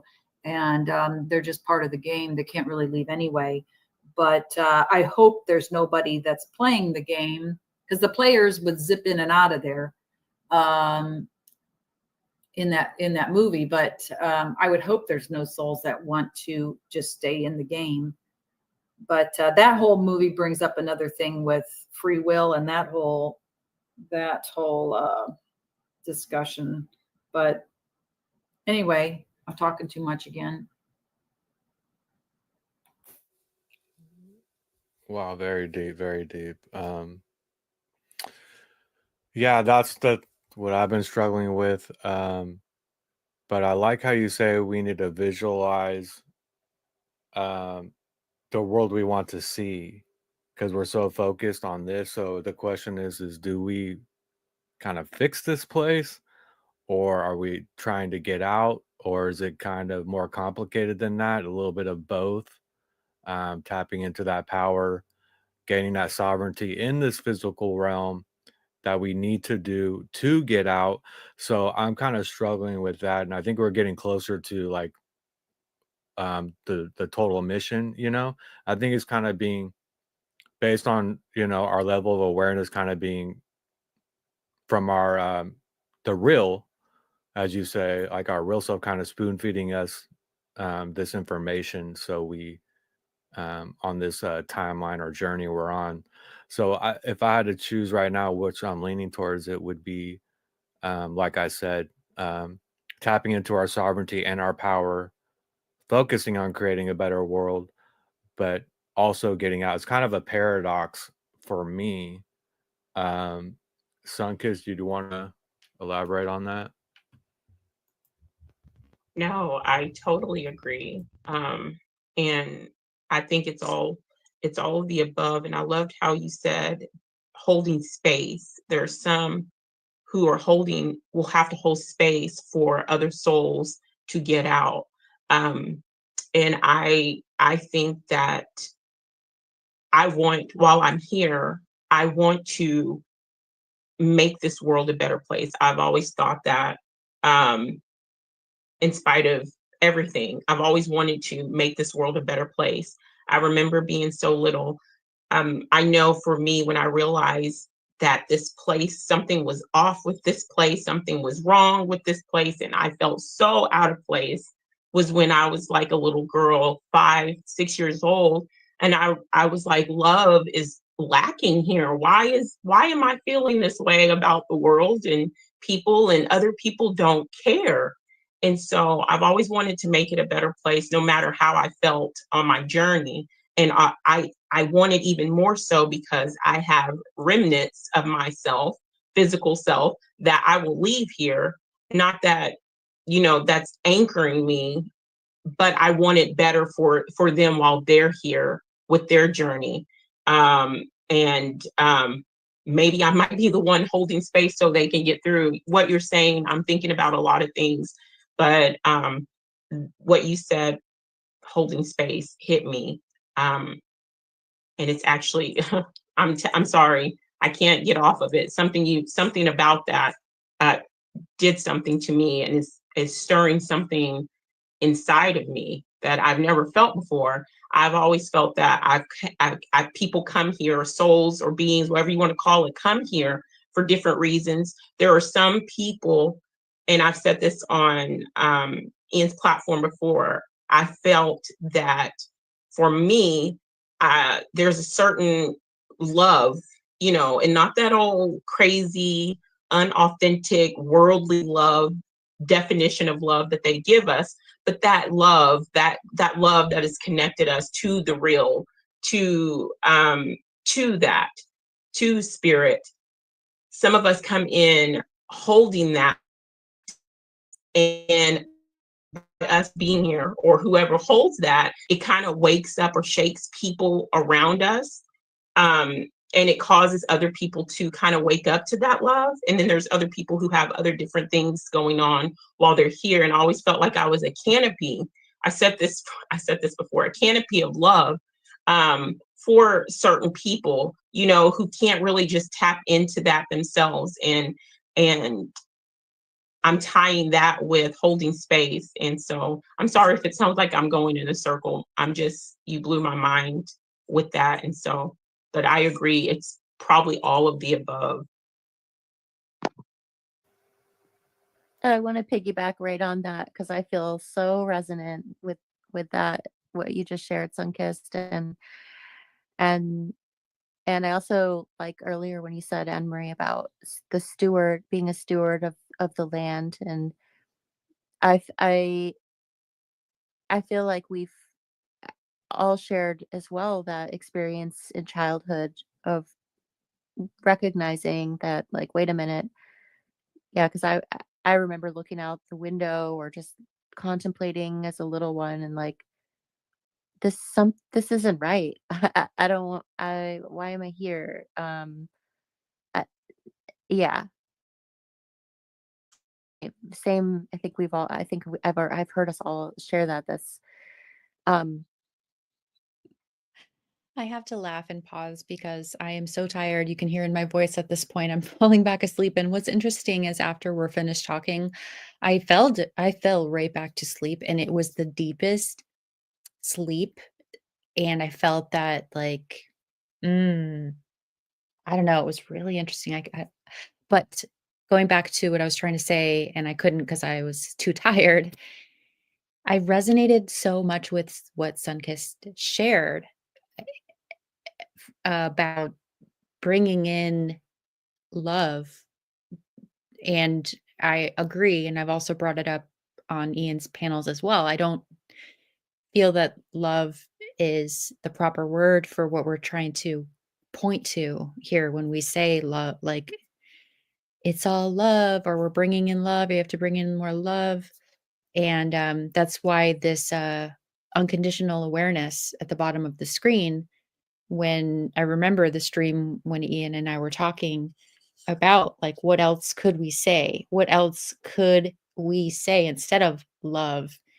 And while we were talking, that's when the phrase unconditional awareness came out. And I believe that's really the closest, because unconditional awareness to me is like a love. It's like, and we were both talking on this together, and it would be great to have another discussion with Ian or anybody too about this. Um, to be aware, fully aware, is to be fully present. And yeah, so when I was little, I was just so confused and really sad inside my heart because I could not see reflected on the outside of me what was on the inside of me. And it just really, like, made me depressed a lot as a small person. And then growing up into a bigger person, understanding more why, that it's the conditioning and it's the purpose of this place. and that it takes a special connected being to be able to bring in from that essential place, from the real, however you want to say it, and to imbue this realm with that one.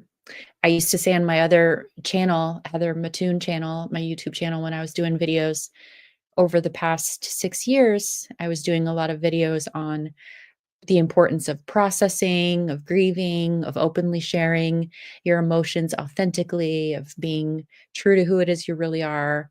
All these things. I had this, but I was also dealing with a lot of hardship. So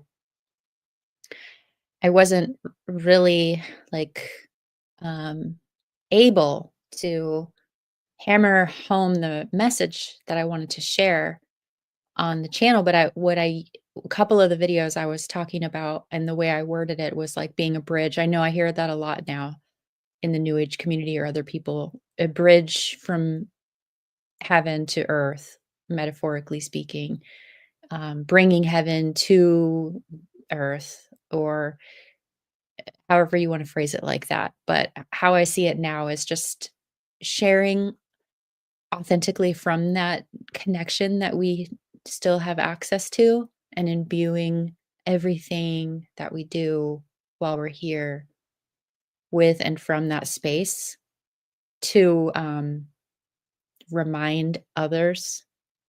And it's really beautiful when I see and feel like you all here have your direct connection and share from that place.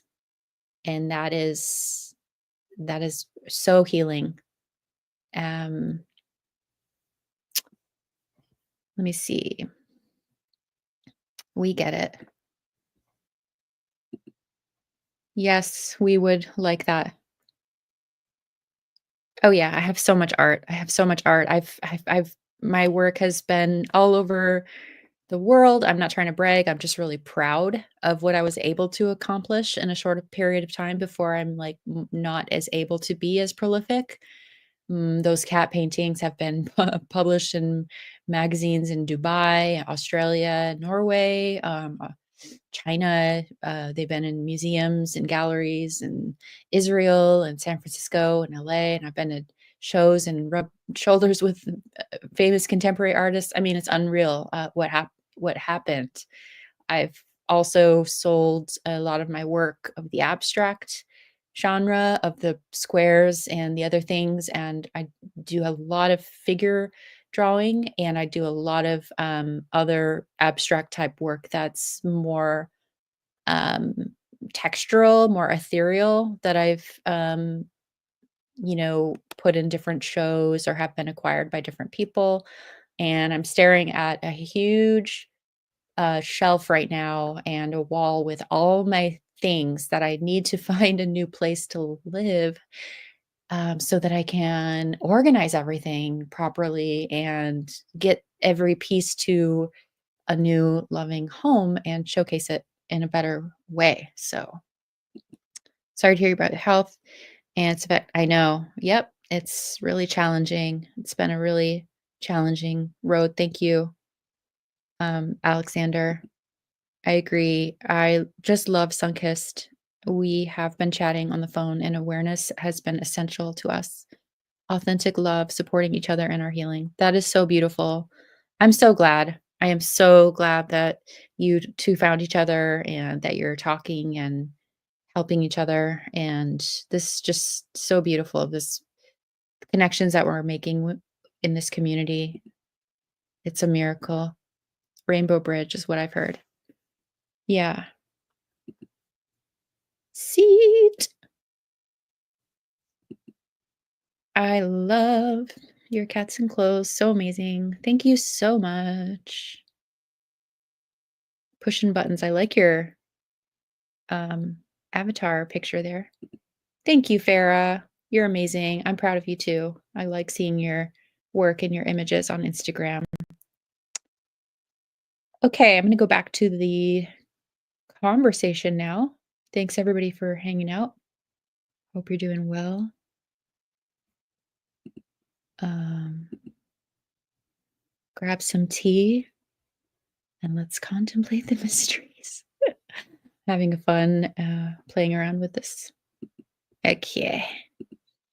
But right, so while we're here, holding the space, being a steward, bringing in that unshakable, pure love essence. That's not the word, right? Sunkissed, the love word here that's been kind of bastardized or stigmatized to mean, you know, so many watered down versions of the word. I feel like there should be a different word, but that's okay. We know what we're talking about, and that's unshakable. And to bring that here to either remind to that it's possible to hold it here, to keep it here while we're here, um to combat or to just hold up the I always think about polarization. Like I don't necessarily like that law of polarity, because to me it feels like, okay, the more love we can hold and the more purity and es- essence and awareness we can hold, does that mean that the equal and opposite is true as well? So there's I don't really feel comfortable with that. I feel like in another realm of possibility that it doesn't there doesn't need to be it could just be materialized maybe in a different way, like the aspects of our psyche, like the shadow of our psyche. It doesn't mean that the more loving and empowered and holding up, you know, virtues and doing things in a way that speaks, um it doesn't mean that the shadow side of myself has to be as active. I think in coming out in dark ways, I think that there's a holistic, almost like a singularity that we can achieve where everything is brought in to like that dot, the central dot, not in AI terms of using it as a design, but just, um yeah, I don't want to go off too far on that, but I really agree and resonate with what you said, Sunkissed, and how inspired you are now that you have that new um, puzzle piece kind of locked in because of what AnMarie said. That's really beautiful to witness.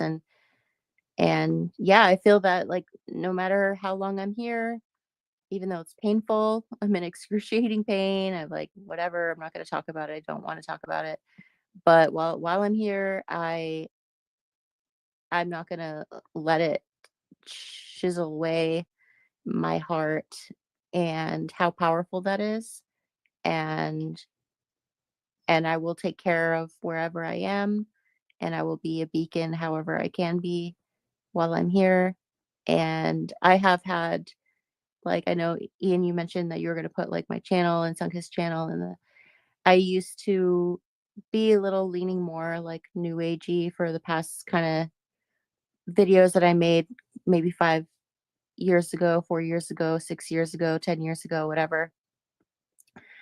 But I just really wanted to, and only now have I recently started making videos that where I'm getting a little bit more like um trying to spread awareness of these deeper truths, but I'm still kind of being, in a way, like I want to be gentle, and because I don't know, but my overall message before was like, while we're here, we don't have to let's try not to add more suffering to the already amount of suffering and struggle that there is. And let's try and let's believe that we can implement, like you say, from the real, be a bridge for that to come through here. If it was like that in the beginning and then it was infiltrated, and we can bring it back to that, or we can bring in more of that essence, the more of us are dedicated to that. I do feel like that could be a possibility. Um, but yeah, I'll stop there. Yeah. I want to touch on that real quick. What you said about the law of polarity and the duality. That's something that I've been thinking a lot about, and I think that a lot of people have the duality thing wrong. Because this is where I was going to go. We're talking about solutions and tapping into our power right now. This is where I kind of wanted to, as we kind of wind down. And but I don't think you see. There's obviously a duality. You know, dark, light, negative, positive, cold, hot, right? But I think the duality is the choices you can make. It doesn't mean that there's good people, so there has to be evil people. I think people apply the duality to so many things that it doesn't make sense to me. So I think that things don't have to be this way. Actually, that's why we're here, right? Because it's not supposed to be this way, I think. But then it goes to the free will that if you really want free will, then these kind of things can happen. So we have to appreciate it in at least that aspect. So so I think the choice is the duality. The free will is the duality, not the actual decision you make or the direction you're going with the left or right. And that's the duality. It's the before, and the free will is the duality. That's the way I look at it, and I'm resonating with. But just wanted to share that. Yeah, I really like that with the free will part. And I think also making this a better place. I think we all felt like that, like, because I think on some level we know now I'm starting to lose my voice, that we've got to back out of what they've got us in and get back to that original virtual, which is a better place than the one they've buried us in currently. It's not perfect, it's not the real, but I do think we need to be backing up and it's in aligning with nature, because that's part of that. But I could bring up other topics like the mass exodus and what you all think, but the free will thing and duality is just so they can give you the two choices, and they always try to give you two choices. And I think we have the free will to choose, and we can choose something other than what they're telling us. But if you're listening to, again, the split or the dual mind, the matrix part of the mind, and the program they're pumping into your brain, you'll make choices based on what they're giving you. But if you say, no, wait a minute, I have free will, I can choose whatever. I think part of jumping beyond that is coming back to that Free Guy movie again, where me right here, I have the mind of my spirit or soul that's in that soul body. The soul body's under hypnosis. It's projecting itself to the light body, and then we're the mirror image. But the consciousness got projected out. The consciousness is with me, and I can wake up, even though the soul is still asleep under hypnosis, and I can tell the soul, hey, I need you to create this here. It's similar to that movie where the people playing the game told the programmer, hey, we need you to build a bridge in here so we can break through this virtual wall that's here that we can't pass through. So the programmer click, click, click, builds a bridge, and now they can make changes in the matrix because our soul is visualizing it for them. They're telling us what to visualize, but they need the energy from our soul to create it, and they need our light and our ability to create. So if we can go to the source where our spirit is in the soul body, we can start to, because our head is just the projector. We see through the eyes out, and we think we see the world out there, and we're taking it in, and it's going into our brain, and our brain's telling us what we're seeing. I think it's the other way. I think it comes into the brain, and we're told what we're seeing. So, hey, you're going to see that you're in the living room now, and now you see that you're in the living room. So it's like the head is the projector. So I think doing visualizations or listening to the real mind, talking to your soul, because it's all just perception. It's not a world of true creation, but perception. So if you can say everything's working in my favor, you're telling whatever you're seeing, nope, not acceptable. So let's say you get sent that you're going to get in a wreck, whether it's in your dream or whatever, but they put that in your mind. And then lo and behold, you get in a wreck. You thought, oh, maybe I had a predictive dream or something. And guaranteed your soul didn't schedule a wreck on your path. I wouldn't put a car wreck on my path, but you see the wreck, it's happened. What they want now is for you to emotionally react to it, because then you will make it real.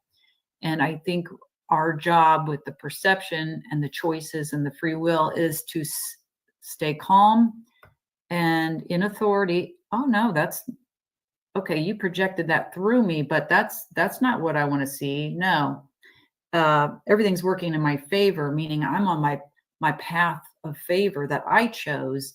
You're trying to show me something else, and you just insist. Nope. And it's like, I will just look at the situation, and it's like willing it to, no, I don't accept this. Nope. Until it changes, and it will change before your eyes. A bad situation can turn into a good situation. Now, if you're in a wreck and you're unconscious, you can't do that. But with a lot of the things that come up, they're telling the soul under hypnosis, this is what's going to happen. And then it's put into your brain, and then you see it through the eyes. The eyes are the projector shining out, and we see it. And then it's up to us, free will, to say, oh, no thanks. Nope. You need to show me favor.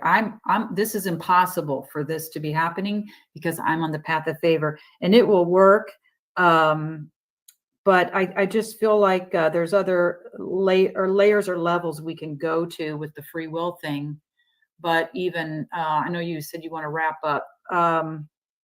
But like my friend Nigel that I mentioned before, he got into an argument shortly before he died with me about free will. You can't tell me there's free will, because he was living in Australia and having a really bad time. His life was falling apart, and he moved to China.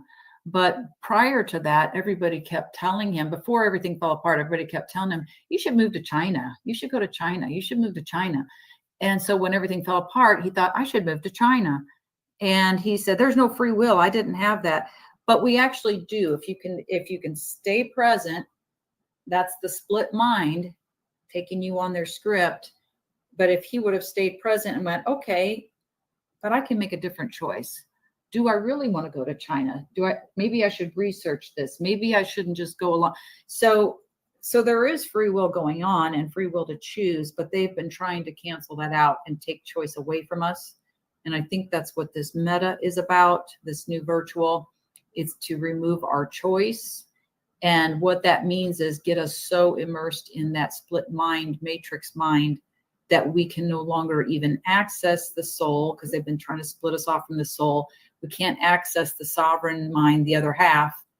And all we'll know is the matrix mind. So anyway, I can talk with all of you forever, because I think we're all on the same page. But thank you so much for having me. And I don't know. I don't know where we go from here. We join together, stronger together. That's what I think. Yeah, no, thank you. I think more of these conversations needs to happen. I just want to share just real quick, and then if I could just pass it around real quick before we shut down, about, I guess, like where we go from here, things we can do that we're thinking, because like she said, denying the power. I was looking at no permission, in other words, no authorization, no consent, no authority outside of yourself. I think it's very important that we tap into this. A lot of people are on the understanding, or they think that they said, I'm just going to say no in the astral realm and I'm not going back, and that's it. I think that there's a lot we need to tap into here while we're in this physical realm to really fight this battle to in the end, that we need to tap into.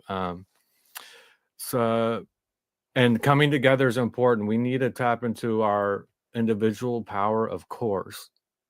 But the reason why they're so successful is because they've came together to go against us.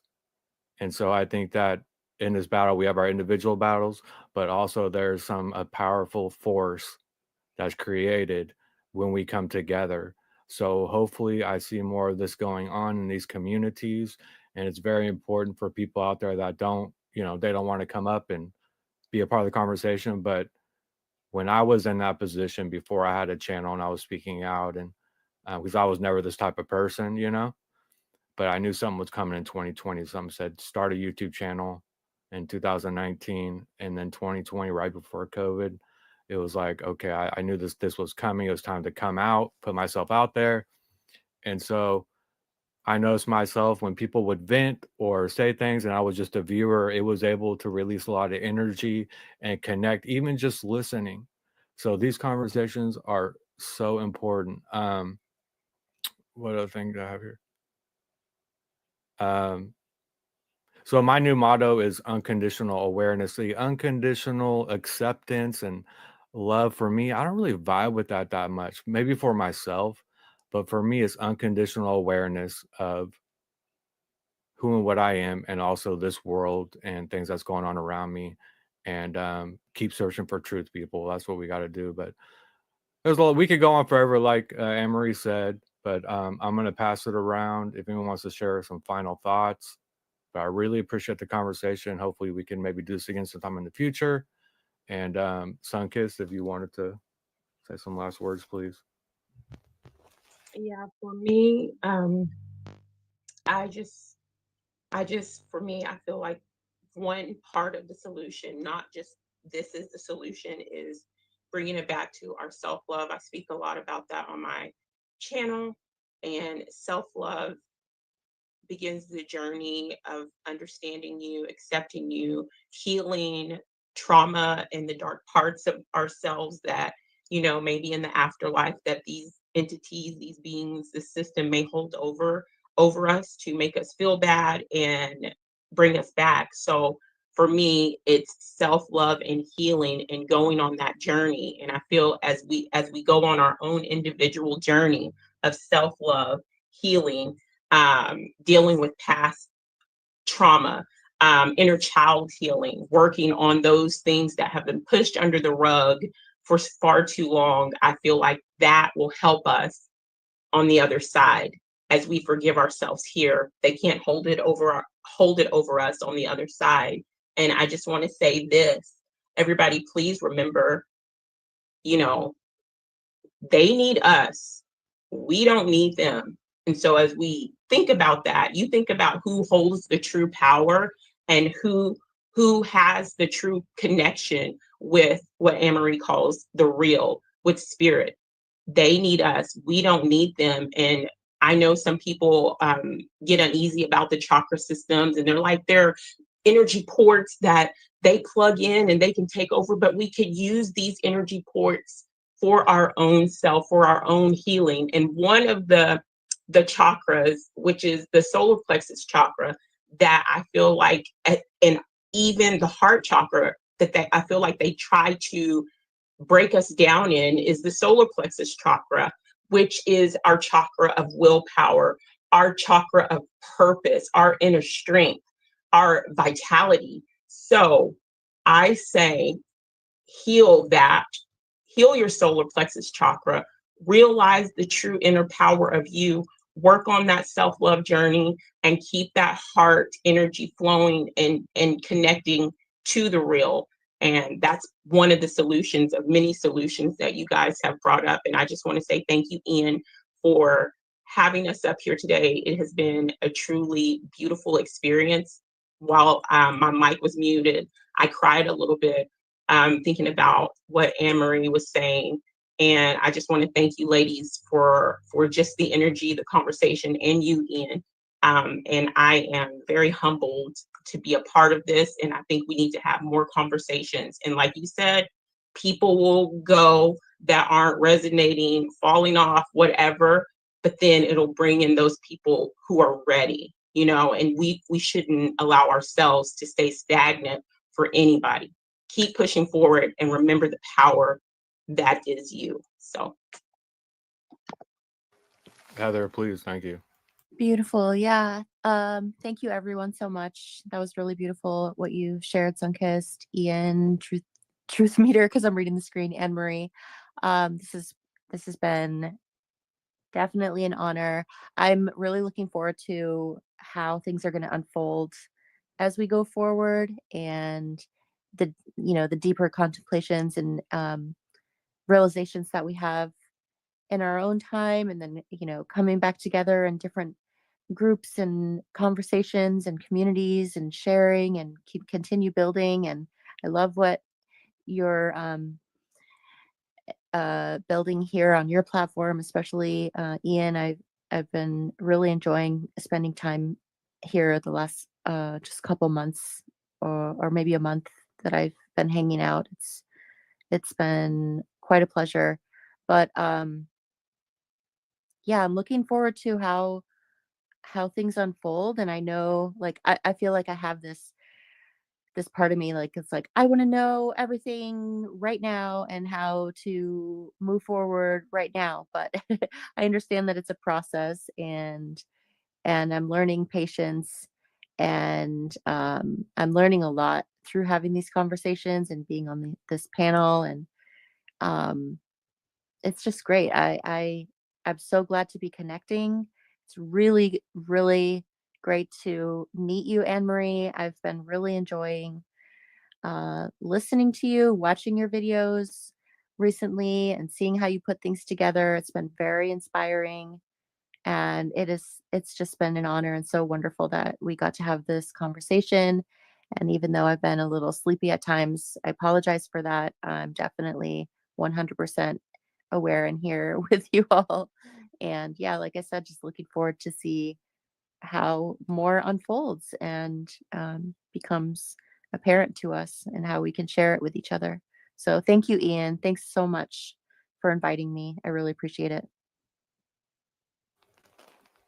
Of course. Thank you all. All of you are amazing people. Great conversation. Thanks again, AnMarie, for joining us. And by the way, don't forget, her links will be below in the description.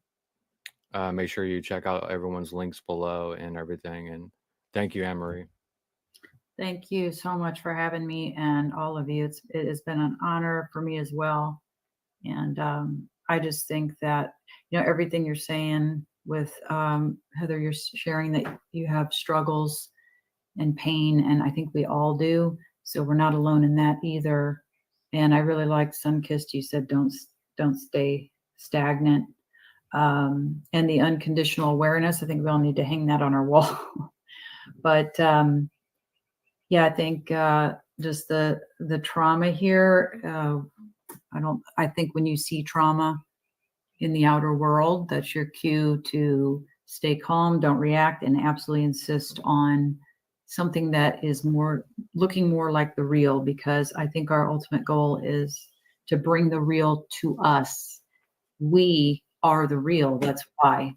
So the real is not in location, it's us. We are the real. So let's make this place more in alignment with who we are. And anyway, thank you to everybody that may watch this. And I think whether we talk again or not, we've joined our energy, and we've just, I don't know, I feel the strength. I feel the strength in myself, because when Sunkissed said, don't stay stagnant, I was thinking, okay, this might be my last interview I do, but then it's got to be a day by day thing. And this kind of thing is so important. So thank you, Ian, for creating this platform and this place for people to join their minds together. That's what I've always wanted and visualized happening. So it's happening, and I don't think the robotoids and the others are going to be able to stop us. Thank you so much, everybody. Thank you for watching. We're going to shut it down now. I appreciate everyone very much, and much love.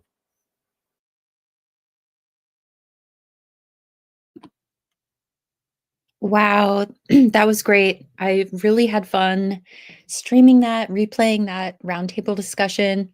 Everyone's channels are added in the description, and Thank you all for being here. Thank you, DW. Thank you, Farah. Thank you, Alexander. Thank you, Push-In Buttons. Thank you, Jared. Thank you, Discog. Anyone else I'm missing? I remember Greg. Thank you, Greg. Anybody that's here listening. So yeah, maybe next Tuesday I'll do another replay and commentary of another conversation or other conversations I've recently been a part of, and do some additions. Yeah, it's really great to meet everybody and connect here. And thank you so much for supporting my new channel here, The Subtle Realms. And Ian's having a stream still at We Are Awake TV. I believe it's still going with just replaying clips and things. And then I think, of course, he's having his live panel tomorrow, Wednesday in the evening, or open panel. And I will be making videos.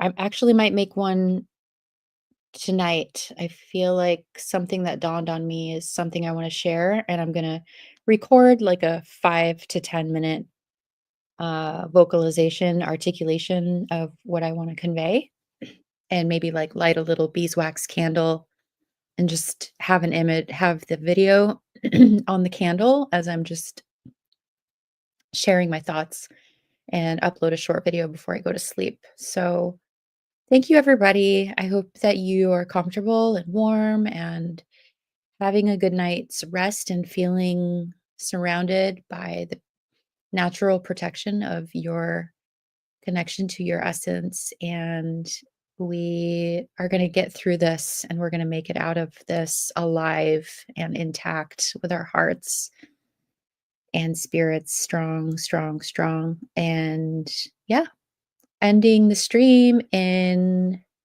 5, 4, 3, 2. Definitely, Greg. Learning how to navigate the narcissistic energies is the key to freedom, as it is the essence of the false matrix. True that. 1,000,000%. And I'm going to talk about how I feel about that pretty soon too, and upload a video about just that, because I've had some really interesting thoughts and I want to share them. All right. Take care, everyone. Lots of love.